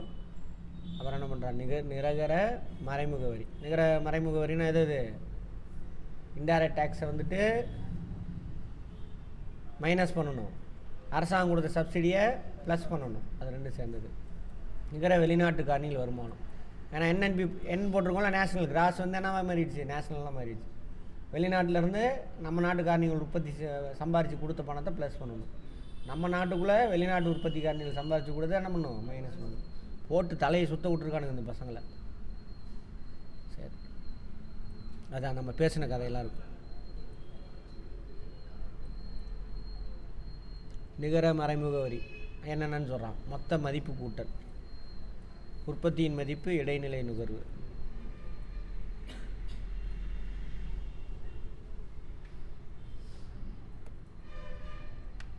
இதெல்லாம் கூட தேவையில்லை. இடைநிலை நுகர்வுன்னா தெரியுதா, உற்பத்தியின் மதிப்பு, விற்பனை ப்ளஸ் இருப்பில் மாற்றம். நம்ம தானே உண்மையான உற்பத்தியோட மதிப்பு. 100 யூனிட் ப்ரொடக்ஷன் பண்ணியிருக்கோம், விற்றது 80 யூனிட்டு. சரியா, 20 யூனிட் எங்கே இருக்கும், ஸ்டாக்காக இருக்குமா, ஆட் ஆகிருக்கும். அதான் அதில் 100 யூனிட் ப்ரொடக்ஷன் பண்ணியிருக்கோம், ஆனால் விற்றது 120 யூனிட்டு. அப்போ என்ன ஆகும், போன வருஷம் உற்பத்தி செஞ்சது இருக்கும்ல ஸ்டாக்கு, அதை எக்ஸ்ட்ரா விற்றுருக்குன்னு அர்த்தம். அதை வேண்டாம், விட்டுருங்க. அதெல்லாம் தேவையில்லாத வேலை போட்டு குழம்பி வச்சுருக்காங்க. GDP at market price, GDP at market price. இதெல்லாம் முன்னாடி பேசியாச்சு, விட்டுருங்க. திரும்ப திரும்ப போர் அடிக்கும். முக்கியத்துவம்,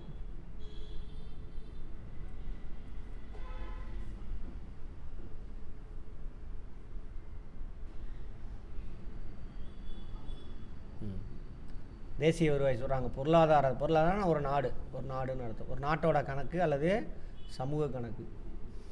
ஜிடிபிக்கு இன்னொரு பேர் என்னது, சமூக கணக்கு, சோசியல் அக்கௌண்டிங். நம்ம தானே, சமூகம்னா என்ன, கூட்டமாக வாழ்கிறது. ஜிடிபின்னா என்னது, நம்ம நாட்டு மக்களோட மொத்த வருவாய். நாட்டை ஒரு வீடாக எடுத்து பார்க்கணும். ஓகேவா, மெய்யலங்கண்ண இப்போ வந்தீங்க. சரி,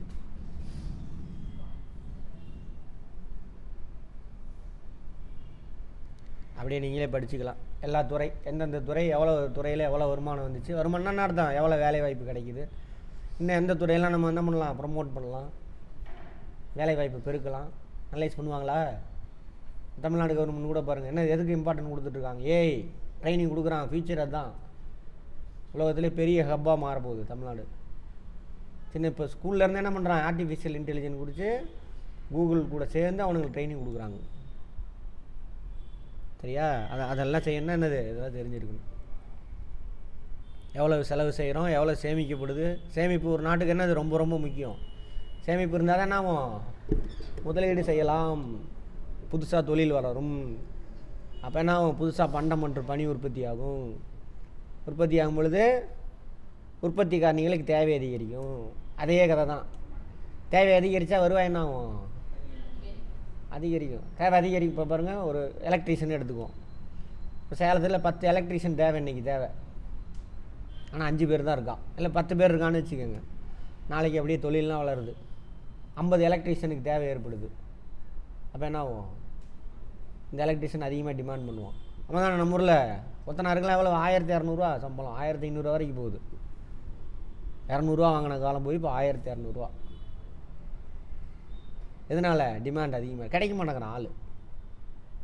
எல்லாமே இதே தான், டிமாண்ட் சப்ளை தான் என்ன பண்ணணும், அதுக்கான ரேட்டை ஃபிக்ஸ் பண்ணது. சம்பளமாக இருந்தாலும் சரி, பொருளோட விலையாக இருந்தாலும் சரி. சம்பளங்கிறது உழைப்புக்கு கொடுக்கக்கூடிய விலை, அதுக்கு பேர் சம்பளம்னு வச்சுருக்கான். சம்பளம்னா என்ன அர்த்தம், உழைப்புக்கு கொடுக்கக்கூடிய விலை, பணம், பேர் வேறு வேறு வச்சுருக்கான். சரியா, அந்த மாதிரி. அவ்வளோதான், இவ்வளோதான் எக்கனாமிக்ஸ், ஒன்றுமே கிடையாது. படுத்துட்டு தான் மாட்ட போகிறானுங்க, கவர்மெண்ட்லாம் நம்மக்கிட்ட மாட்டி முடிக்க போகிறோம்.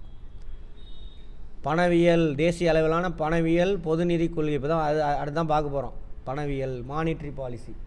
மானிட்ரி பாலிசி யார் எடுப்பாங்கன்னு பார்த்தோம், நம்ம நாட்டுக்குள்ளே எவ்வளோ பண்டம் மற்றும் பணி இருக்கோ அதுக்கு ஏற்ற மாதிரி தான் என்ன இருக்கணும், மக்கள்கிட்ட பணம் இருக்கணும். அப்போ மக்கள் கையில் எவ்வளோ பணம் இருக்கலாம் அப்படின்னு முடிவு பண்ணுறது யார்? ஆர்பிஐ. எதை வச்சு முடிவு பண்ணுவான்? பண்டம் மற்றும் பணிகளினுடைய அளிப்பு இருக்குல்ல, சப்ளைனா பார்த்தோம் முன்னாடியே ஃபஸ்ட் நாள்லேருந்து இன்றைக்கி வரைக்கும் லிங்க்கு அங்கங்கே விட்டுட்டு வந்தீங்கன்னா கஷ்டம். ஃபஸ்ட்லேருந்து அப்படியே புரிஞ்சுக்கிட்டே வந்தீங்க அப்படின்னா ஈஸியாக இருக்கும். பில்டிங் மாதிரி தான் எல்லா சப்ஜெக்ட்டுமே அப்படி தான். பில்டிங்கில் கீழேருந்து தரையை விட்டுட்டு மேலே இது போட முடியுமா? சீலிங் போட முடியுமா?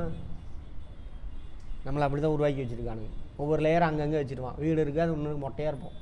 அப்புறம் ஏமாற்றிட்டு போயிடுவானுங்க நம்மளை. மார்க் வச்சுக்கிட்டு சுற்றிக்கிட்டு இருப்போம். நெத்தியில் மார்க் ஓட்டிட்டு நான் 10th அந்த மார்க்கு, 12th அந்த மார்க்கு. அப்புறம் என்ன பண்ணுவோம்? டிகிரி ஒன்று ரூபாய்க்கு ஒரு டிகிரியை வாங்கி நான் டபுள் டிகிரி முடிச்சிருக்கேன். என்னத்துக்கு முடிச்சேன்? எங்கள் வாங்க ஒன்று கூப்பிட்டு கேட்டது ஒன்றும் தெரிய மாட்டேங்க.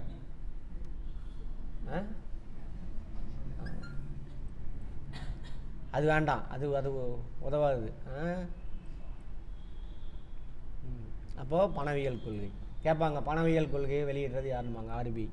பணவியல் கொள்கை என்ன அர்த்தம்? மக்கள் கையில் எவ்வளோ பணம் இருக்கணும்னு ஆர்பிஐ முடிவு பண்ணுவான். ஒவ்வொரு குவார்ட்டருக்கும் காலாண்டுக்கு ஒரு தடவை என்ன பண்ணுவான்? முடிவு பண்ணுவான், வெளியிடுவான். பாருங்கள், எந்த பேங்க் ரேட்டில் எந்த மாற்றமும் இல்லைன்னு வெளியிடுவான். கேட்பாங்க, வாட்ச் பண்ணுங்கள், கரண்ட் அஃபேர் பாருங்கள். அது மாதிரி அதெல்லாம் அதுக்கான டூல்ஸ்லாம் என்னென்ன இருக்குதுன்னு பார்ப்போம். அடுத்தது பொது நிதி கொள்கை. அரசாங்கம் பேங்க்கு இவங்களுக்கு அடுத்தபடி அதிகமான பணத்தை டீல் பண்ணக்கூடிய ஒரு ஆள் யார்? கவர்மெண்ட்டு. வரி வசூலிக்கிறானா? தமிழ்நாடு கவர்மெண்ட் 1 லட்சம் கோடி. ஆமாம், போன வருஷத்துக்கான வரி வசூல் 1 லட்சம் கோடினா பார்த்துக்கோங்க. அந்த பணத்தை எப்படி செலவு செய்கிறாங்கிறது இருக்குது, முக்கியத்துவம் இருக்குது. தனியாக சிலபஸ்லேயே இருக்குது, அதெல்லாம் பார்ப்போம். அரசாங்கத்துக்கு எந்தெந்த வழியில் வருமானம் வரும், அதை எப்படியெல்லாம் செலவு செய்யலாம், எந்தெந்த வழியில் செலவு செஞ்சோம்னாக்க ஃபியூச்சருக்கு நல்லதா கெட்டதா, அதெல்லாம் பார்க்க போகிறோம். இது அவன் எதை வச்சு தான் தீர்மானிக்கணும்? இந்த இதையும் பொருளாதார நிலை எப்படி இருக்குது அப்படிங்கிறத வச்சு, மக்கள்கிட்ட பொருளாதார நிலை எப்படி இருக்குது, பண்டம் மற்றும் பணிகளோட அளிப்பு எப்படி இருக்குது, அதை வச்சு தான் அவன் தீர்மானிக்கணும் அரசாங்கம். சரியாக தான் சொன்னாலும் நேற்று கூட தமிழ்நாட்டில் எதிர்கட்சி தலைவர் நிதி நிலை மோசமாயிருச்சு ஓன்னு தமிழ்நாடு. உடனே நிதியமைச்சர் என்ன பண்ணுறாரு? இல்லைங்க, இதுதான் இவ்வளோ பர்சன்டேஜ் இருக்கணும், நாங்கள் இவ்வளோ தான் வச்சுருக்கோம். சரியா? கட்டுக்கோப்பட தான் இருக்குது, நல்லா தான் இருக்குது. ஜிடிபியில் இவ்வளோ தான் கடன் வாங்கணும்னு இருக்குது. அது யாரும் முடிவு பண்ணுறா? ஒன்றிய அரசாங்கம், ஃபினான்ஸ் கமிஷனு. அவங்க தமிழ்நாட்டுக்கு இவ்வளோ ஃபிக்ஸ் பண்ணியிருக்காங்க, நாங்கள் இவ்வளோ தான் வாங்கியிருக்கோம். போய் மக்களை போய் என்ன பண்ணாதீங்க, குழப்பாதீங்க, உண்மையை பேசுங்க அப்படின்னு சொல்லியிருப்பார். சரியா? அது மாதிரி நிறைய விஷயம். அப்போ அரசாங்கம் என்ன பண்ணணும்? பணக்கொள்கையை, மக்களோட பொருளாதார நிலையை பார்த்து அதேமாரி அவங்களுடைய எதிர்காலங்கள்லாம் மனசில் வச்சு தான் அந்த பணத்தை செலவு பண்ணணும். தாண்டொண்டி தளமாக செலவு பண்ணோம்னா வேலை கிடைக்காது. வேலை இல்லாமல் வேலையில்லா திண்டாட்டம் அதிகமாகிடும், பிரச்சனை. அதெல்லாம் பார்ப்போம். கடைபிடிக்க வேண்டிய சரியான வழிமுறையை கையாளவும் தேசிய வருவாய் ஆய்வு உதவுகிறது. அதெல்லாம் இவங்க அதை வச்சு தான் முடிவு பண்ணுவாங்க.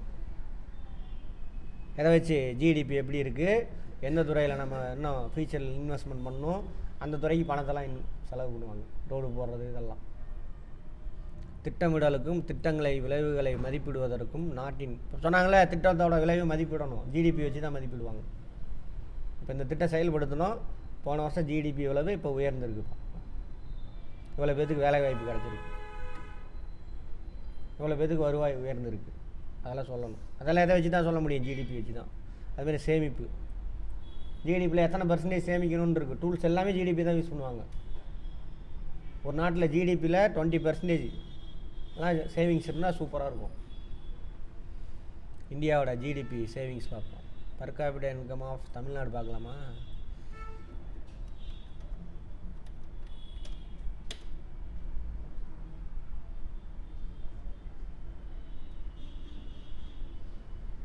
ஒரு லட்சம் எவ்வளோ? 3 லட்சமா? 3 லட்சம். நேஷ்னல் பர் கேபிட்டா இன்கம் எவ்வளவு? 1.75. நம்ம அப்படியே டபுளு. 3,15,000. சரி, அடுத்தது பார்ப்போம்.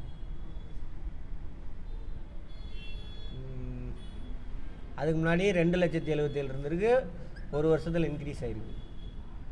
இதெல்லாம் வச்சு தான் நாட்டு பொருளாதாரம் எப்படி இருக்குது, அரசியல்வாதி எப்படி செயல்படுறான், அரசாங்கம் என்ன முடிவு இருக்குன்னு கண்டுபிடிக்கணும். நம்ம ஏதோ பேசிட்டு போகிறோம், பிடிச்சவனாக்கா ஒன்றும் பிடிக்காதவனா ஒன்றும் போயிட்டுருக்குறோம்.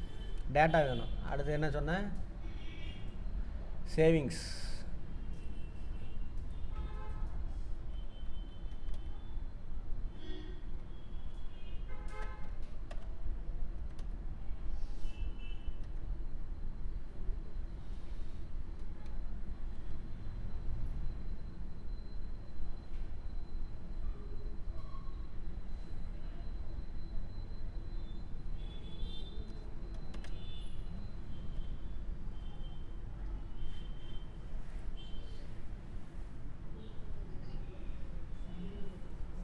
டோட்டலாக நம்ம ஜிடிபியில் எவ்வளோ தான் சேமிக்கிறோம், அங்கே போட்டுருக்கு பாருங்க. 100 ரூபா போன வருஷம் வருமானம் வந்துச்சுனாக்கா 6 ரூபா தான் சேவிங்ஸ். இதனால தான் வெளிநாட்டு கம்பெனிக்காரனை போய் கூப்பிட்றோம். அது ஒன்று. ரெண்டாவது, நம்ம புரிஞ்சு படித்தா தான் புதிய ஐடியா வரும், நம்மளே ஒரு தொழில் தொடங்கலாம். மிஞ்சி போனால் தொழில் நம்ம ஆளுங்களுக்கு என்ன தெரியும், ஒரு ஹோட்டல் கடை, டீ கடை, கந்து வட்டி, அவ்வளோதான். புதுசாக ஏதாவது கண்டுபிடிக்கிறோம் இல்லை. வெளிநாட்டுக்கு வேலைக்கு போகிறோம், அதுக்கு தான் இங்கிலீஷ் வேறு கற்றுக் கொடுத்துட்றானுங்க. இங்கிலீஷில் படித்ததுனால என்ன ஆகிட்டோம், முட்டாள் ஆகிட்டோம். பெரிய விஷயம் இது. அதே நம்மளே சொல்லியிருப்போம் ஒரு டைமு. எல்இடி பல்பு சாதாரண விஷயம். ட்ரிபிள் முடித்தோம், தாராளமாக எல்இடி பல்பு தயாரித்து நீ இங்கே விற்கலாம். கவர்மெண்ட் பணம் தரத்துக்கு கடன் கொடுக்க ரெடியாக இருக்குது. உன் ப்ராஜெக்ட் எடுத்துகிட்டு போய் காமி, இந்த மாதிரி புதுசாக ஒரு ப்ராஜெக்ட் கொண்டு வரேன், இவ்வளோ இன்வெஸ்ட்மெண்ட்டு, இவ்வளோ பேருக்கு வேலை கிடைக்குன்னு கொடுத்தா கவர்மெண்ட் பேங்க் உனக்கு இன்னும் ட்ரைனிங் கொடுக்குறனா உனக்கு கொடுத்து, டிக்கெலாம் இருக்குது, டிஸ்ட்ரிக்ட் இண்டஸ்ட்ரியல் கார்பரேஷன். புது ப்ராஜெக்டாக அவனுக்கு செட் ஆச்சு, அவனுக்கு ட்ரைனிங் கொடுத்து கூப்பிட்டு ப்ராஜெக்ட் வைக்கணும், கடன் கொடுக்குறான். புதுசாக நீ தொழில் முனைவர். எதுக்கு அங்கே போகிற, குடும்பத்தெல்லாம் விட்டுட்டு அங்கே போகிறவங்களும் நாய் படாத பாடு தான். சம்பாரிச்சிட்டு வருவான் லட்சக்கணக்கில். பர்சனலாக போய் பார்த்தீங்கன்னா பாவம், குடும்பத்தெல்லாம் விட்டுட்டு அங்கே கிடப்பானுங்க. அதுக்கு ஜிடிபி தமிழ்நாடா,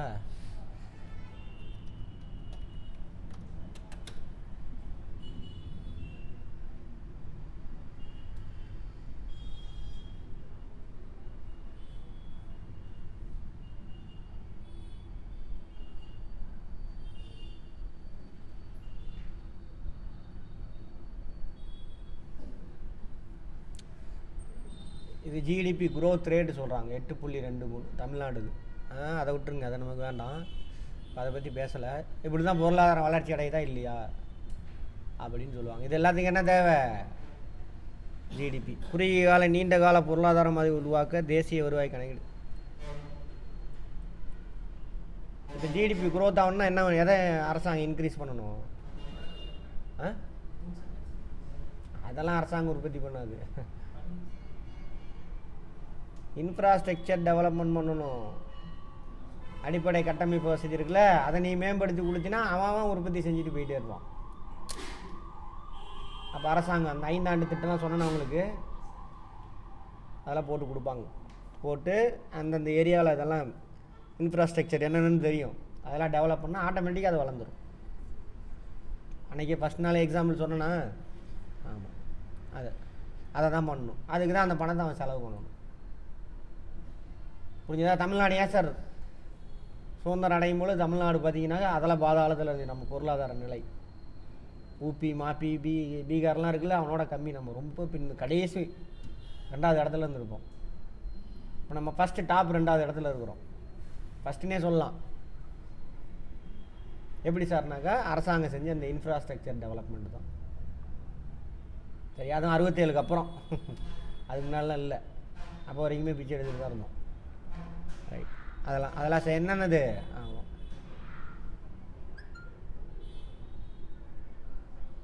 வட்டாரங்கள் வருமானத்தை இப்போ பார்த்தோம்ல, இந்தியாவோட வருமானம் எப்படி, தமிழ்நாட்டோட வருமானம் எப்படி. தமிழ்நாடு டாப்பில் இருக்குது. எல்லாம் எதை வச்சு தான், அந்தந்த மாநிலத்தோட ஜிடிபி வச்சு தான். அதேமாதிரி நாட்டோட ஒப்பிடுறோம் மற்ற நாடுகளோட.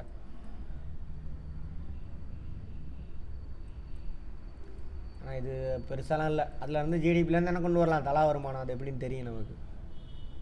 அடுத்து உற்பத்தி காரணி வருவாய் பகிர்வை தெரிந்து கொள்ள முடியும். உற்பத்தி காரணியில் வருவாய் பகிர்வு.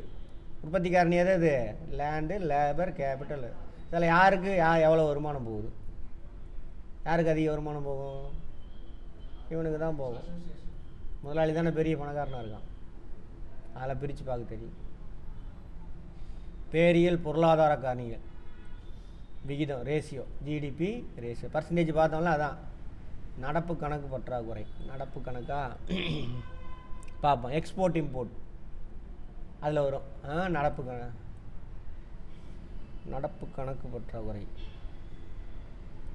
அதை சொல்கிறான். ஒரே நிமிஷம்.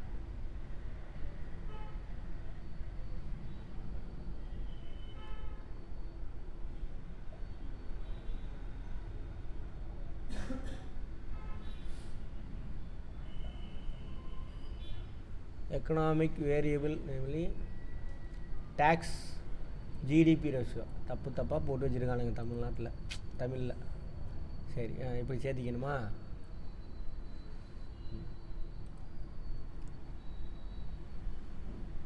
டோட்டல் ஜிடிபியில் அரசாங்கம் வாங்கக்கூடிய டேக்ஸ் எவ்வளவு? ரேஷியோனா பர்சன்டேஜ் தான். அது மாதிரி current account deficit GDP ratio.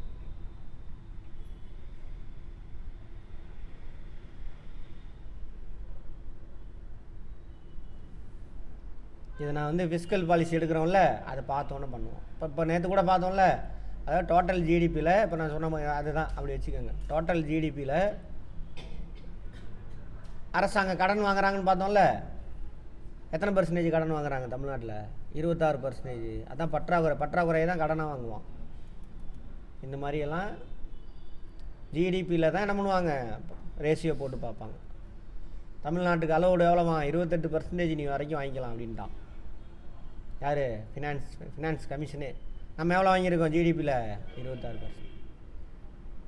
அதே தான். அதை இன்னொன்று கொஞ்சம் உடச்சி உள்ளே போனோம் அப்படின்னோம்னா ஃபிஸ்கல் டெபிசிட் ஜிடிபியில். ஆக்சுவலாக இது வந்து ஃபிஸ்கல் டெபிசிட்.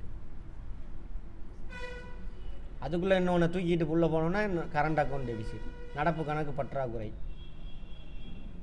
சரியா? அரசாங்கத்தோடது. டெப்ட் மைனஸ் ஜிடிபி ரேஷியோவா? டெப்ட் ஜிடிபி ரேஷியோ, கடன் ஜிடிபி ரேஷியோ. இதெல்லாமே நாட்டோட பொருளாதாரம் எப்படி இருக்குன்னு, அரசாங்கம் எப்படி இருக்குது, நிலைப்புத்தன்மையாக இருக்கா இல்லையா அப்படிங்கிறது எல்லாத்துக்கும் எது உதவுது? இந்த ஜிடிபி தான் உதவுது அப்படின்னு சொல்லி முடிக்கிறாங்க. இதெல்லாம் நமக்கு தேவையில்ல, விட்டுருங்க.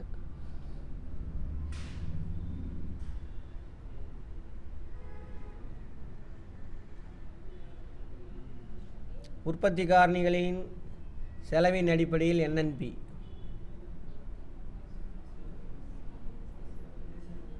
NNP at factor cost. என்னது?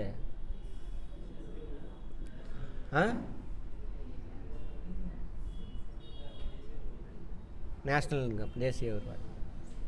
அதான் உண்மையான தேசிய வருவாய். ஜிடிபிலாம் கிடையாது. NNP at factor cost. அவன் கைக்கு எவ்வளோ போய் சேரணும்? முதன்மை துறை விவசாயின்னு சொன்னால் கரெக்டா? இங்கே இருக்கிறதில்ல. இயற்கையிலேருந்து பிரித்து எடுக்கிற எல்லா தொழிலும் அடங்கிடும். ரைட். எத்தனை முறைகளால் தேசிய வருவாய் கணக்கிடப்படுகிறது? என்னென்ன? உற்பத்தி முறை, நுகர்வு முறை, வருவாய் முறை. நுகர்வு தான் செலவின முறை.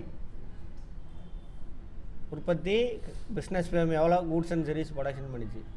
நுகர்வு அல்லது செலவு காமன் பீப்புள் எவ்வளவு செலவு செஞ்சான், காமன் பீப்புள். அல்லது காமன் பீப்புளுக்கு எவ்வளோ வருவாய் வந்துச்சு, அதுக்கு பேர் வருவாய் முறை. எவ்வளோ செலவு செஞ்சான், அந்த வருமானம் தானே செலவு செஞ்சுருப்பான். அப்போ அதுக்கு பேர் என்னது? நுகர்வு முறை. எவற்றை கூட்டி வருமான முறையில் தேசிய வருவாய் கணக்கிடப்படுது? வருமான முறை எவற்றை கூட்டி? வருமானத்தை கூட்டி. யார் யாருக்கு வருமானம் கிடைக்கும்? Land, labour, capital are. கீழே கொடுக்கப்பட்டு விட்டவர்களே எது மிகப்பெரிய எண்ணாக இருக்கும்? நல்லா இருக்கு, புரிஞ்சிருந்தா தான் சொல்ல முடியும்.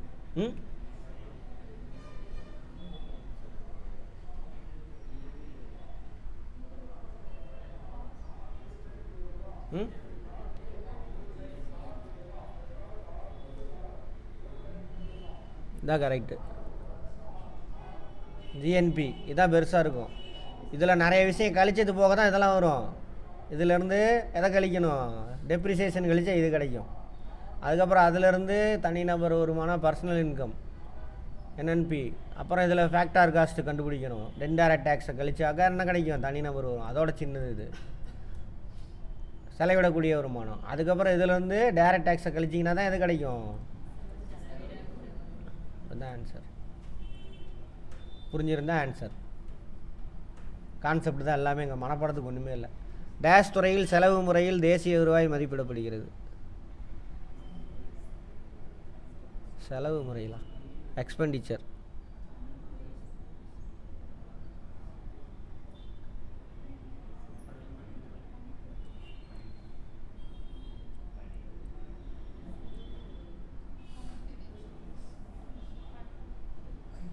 இது இருக்கட்டும், அப்புறம் பேசிக்கலாம்.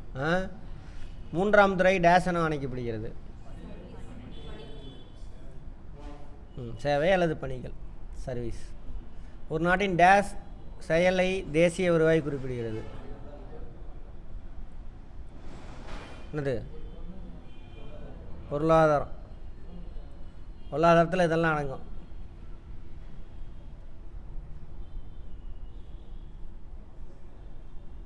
டேஸால் தலைவீதன்னு அர்த்தம். பெர் கேபிட்டான்னு சொல்கிறான்.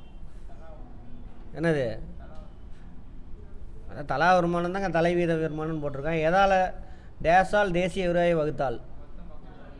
மக்கள் GNP equal to dash plus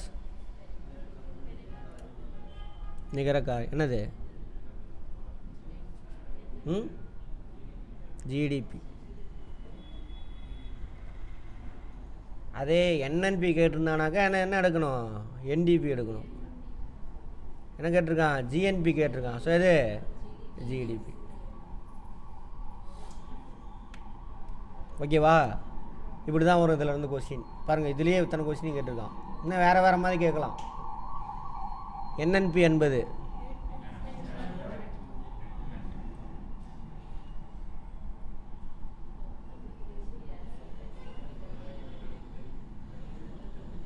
மொத்த கிராஸு.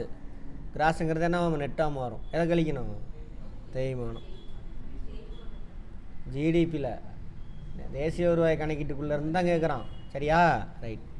இந்தியாவில் நிதி ஆண்டு என்பது டேஷ். ஃபஸ்ட்டு சொல்லாமல் இருந்திருக்கவே மாட்டேன். ஏப்ரல் 1லேருந்து மார்ச் 31 வரைக்கும். அப்போ தான் ஆரம்பிக்கும் நிதியாண்டு.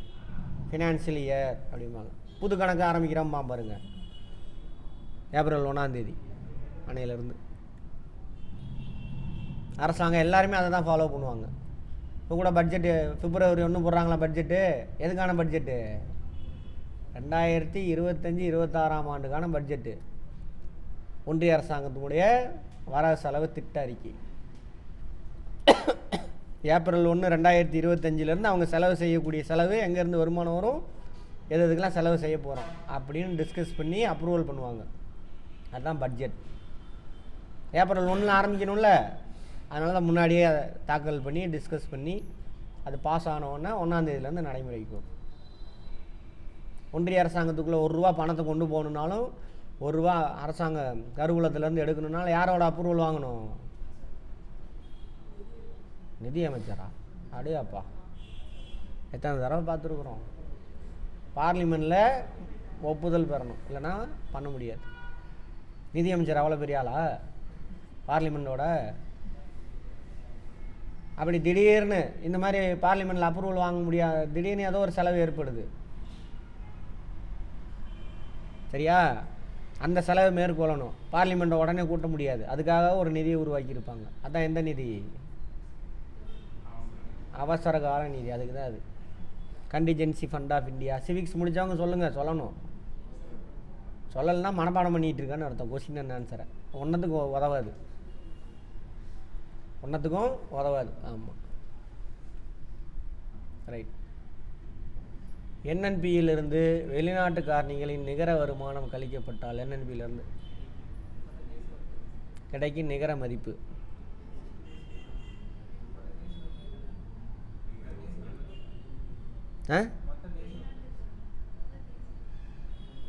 மொத்த தேசிய வரும். மொத்தம்னாவே எனக்கு எப்படிங்க மொத்தம்? தேய்மானம் தாங்க மொத்தம். மொத்தம் நிகரங்கிறதுக்கு வேறு என்னது? தேய்மானங்க. தேய்மானத்தை பற்றி பேசலை. நிகர உள்நாட்டு உற்பத்தி. Very good. அதான் புரிஞ்சிருந்தா வந்துடும் ஆன்சர். நிகர நெட் என்னன்னு தானே சொல்கிறான். நெட் இது கூட நிகர உள்நாட்டு உற்பத்தி ஆட் பண்ணோம்னா என்ன வரும்? என்டிபியா? என்டிபி. என்டிபி கூட நிகர வெளிநாட்டுக்காரனில் நிகர வருமானம் அதை கூட்டினோம்னா என்ன கிடைக்கும்? என்என்பி கிடைக்கும். அப்போ ரிவர்ஸில் கேட்குறான். சூப்பர் கொஸ்டின், நல்லா கேட்குறான். அப்போ என்என்பிலேருந்து இதை கூட்டினா தான் என்ன கிடைக்கும்? என்என்பி கிடைக்குது. அப்போ என்என்பிலேருந்து என்ன பண்ணுற? அதை கழிக்கிற. அப்போ என்ன கிடைக்கும்? என்டிபி. ஈக்குவேஷன் மேக்ஸு ஃபிசிக்ஸுக்கு மட்டும் இல்லை, எக்கனாமிக்ஸுக்கும் மேக்ஸ் வேணும். பேசிக் போய் இப்போ கிளாஸ் பார்த்துருங்க. ஓகேவா? பார்க்காதவங்க உட்காந்து மனப்பாடம் பண்ணிட்டு இருப்பானுங்க. இவனுங்க மாற்றி கேட்டானுங்க, மாட்டிக்குவானுங்க. உற்பத்தி புள்ளியில் என்என்பியின் மதிப்பு டேஸ் என்ன அழைக்கப்படுகிறது? உற்பத்தி புள்ளியில் என்என்பியின் மதிப்பு காரணி செலவு. உற்பத்தி புள்ளியும் ப்ரொடக்ஷனாக வந்துருச்சு. சரியா? சந்தை விலை எப்போ கொண்டு வருவாங்க? சந்தை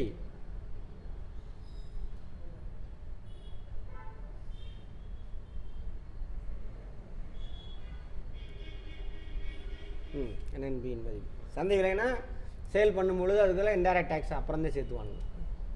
இதுதான் கரெக்ட் ஆன்சர். ஒரு நாட்டின் சராசரி வருமானம் தலைவீத வருமானம். அதான் பார்த்தேன், நடத்தும் போலே சொல்லி தானே கொண்டு வந்தேன். திரும்ப தப்பு பண்ணிக்கல. இது பர்சனல் இன்கம். சராசரினா என்ன அர்த்தம்? Total income divided by the சராசரி. பணவீக்கத்திற்கு சரிப்படுத்தப்பட்ட தேசிய வருவாயின் மதிப்பு டேஸ் என்னென்ன அழைக்கப்படுகிறது?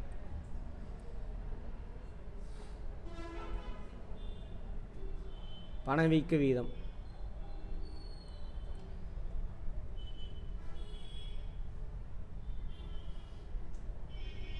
உண்மை தேசிய வருமானம். உண்மை தேசிய வருமானம்.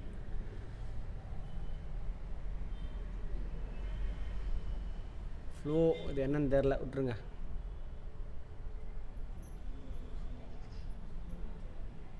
இதுவும் நீங்கள் ஃபேக்ட் உள்ளே போய் பார்த்துக்கோங்க. உங்கே ஆன்சர் கொடுத்துருக்கானா செக் பண்ணிக்கலாம். அப்போ 18க்கு என்ன?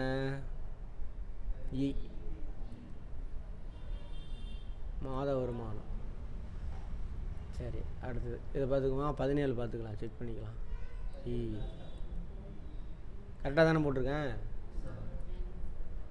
பணவீக்கத்தை சரி கட்டுறோம். பார்த்தோம்ல கான்செப்ட். இன்றைக்கி நல்லா புரிஞ்சுக்க ட்ரை பண்ணுங்கள் போயிட்டு.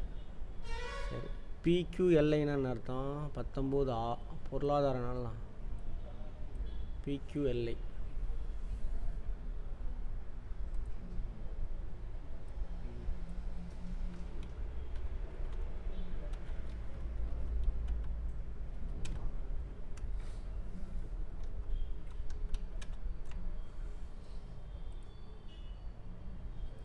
Physical quality of life index. Physical quality. ஃபிசிக்கல்னா என்ன அர்த்தம்? உணவு, உடை, இருப்பிடம் இதெல்லாம் கிடச்சி வாழ்கிறானா அப்படின்றது. நோட் பண்ணிக்கோங்க. Physical quality of life index.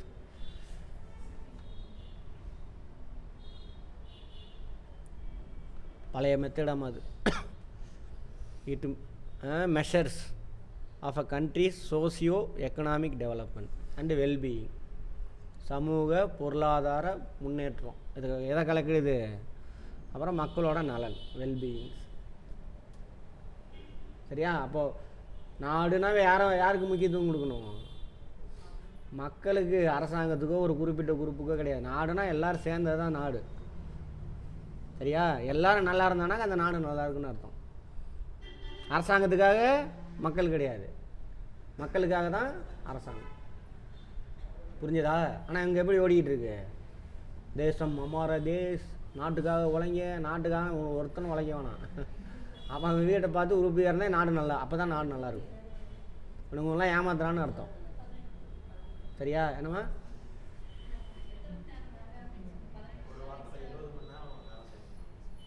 அந்த அந்த ஆளா 50 கோடி ரூபா சம்பாதிச்சாரா?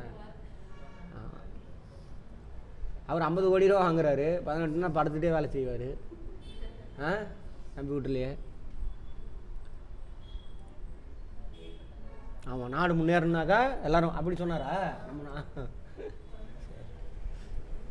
இவனுங்க சம்பாரிச்சிட்டு போயிடுவானுங்க, இவன் உழைச்சிக்கிட்டே இருப்பான்.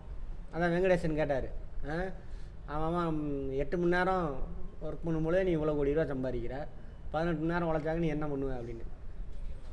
மிக அதிக அளவிலான தேசிய வருவாய் டேஷிலிருந்து வருகிறது.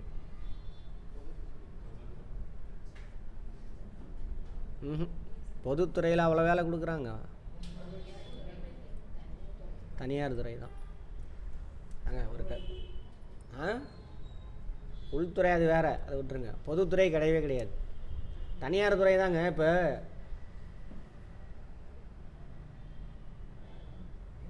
இங்கே நடக்கிற எல்லா தொழிலையும் யார் வச்சுருக்காங்க அதிகமாக? கீழே போங்க, காஃபி பார்லாம் யார் வச்சுருக்கா? தனியார் தானே, ஆமாம் இல்லையா? வேறு விவசாயம்லாம் யார் பண்ணுறாங்க? தனியார் தான், அரசாங்கமே செய்யுது. அப்படி யோசிச்சாவே போதும். புரிஞ்சுதா? நம்ம நாட்டில் மிக அதிக அளவில் தேசிய நம்ம நாட்டை பொறுத்த வரைக்கும். அதே இந்த கம்யூனிஸ்ட கான்செப்டாக இருந்தது அப்படின்னாக்கா அங்கே என்ன பண்ணுவாங்க, எல்லாமே தனியாருக்கு அங்கே வேலையே கிடையாது, பொதுத்துறை தான். ரைட், எல்லாமே ஆன்சர் கரெக்டாக போட்டோம். ஏதாவது தப்பாக சொல்லியிருந்தால் பாருங்கள். ஓகே, இது 15 பாருங்கள், 15 கரெக்டாக தான் போட்டிருக்கா?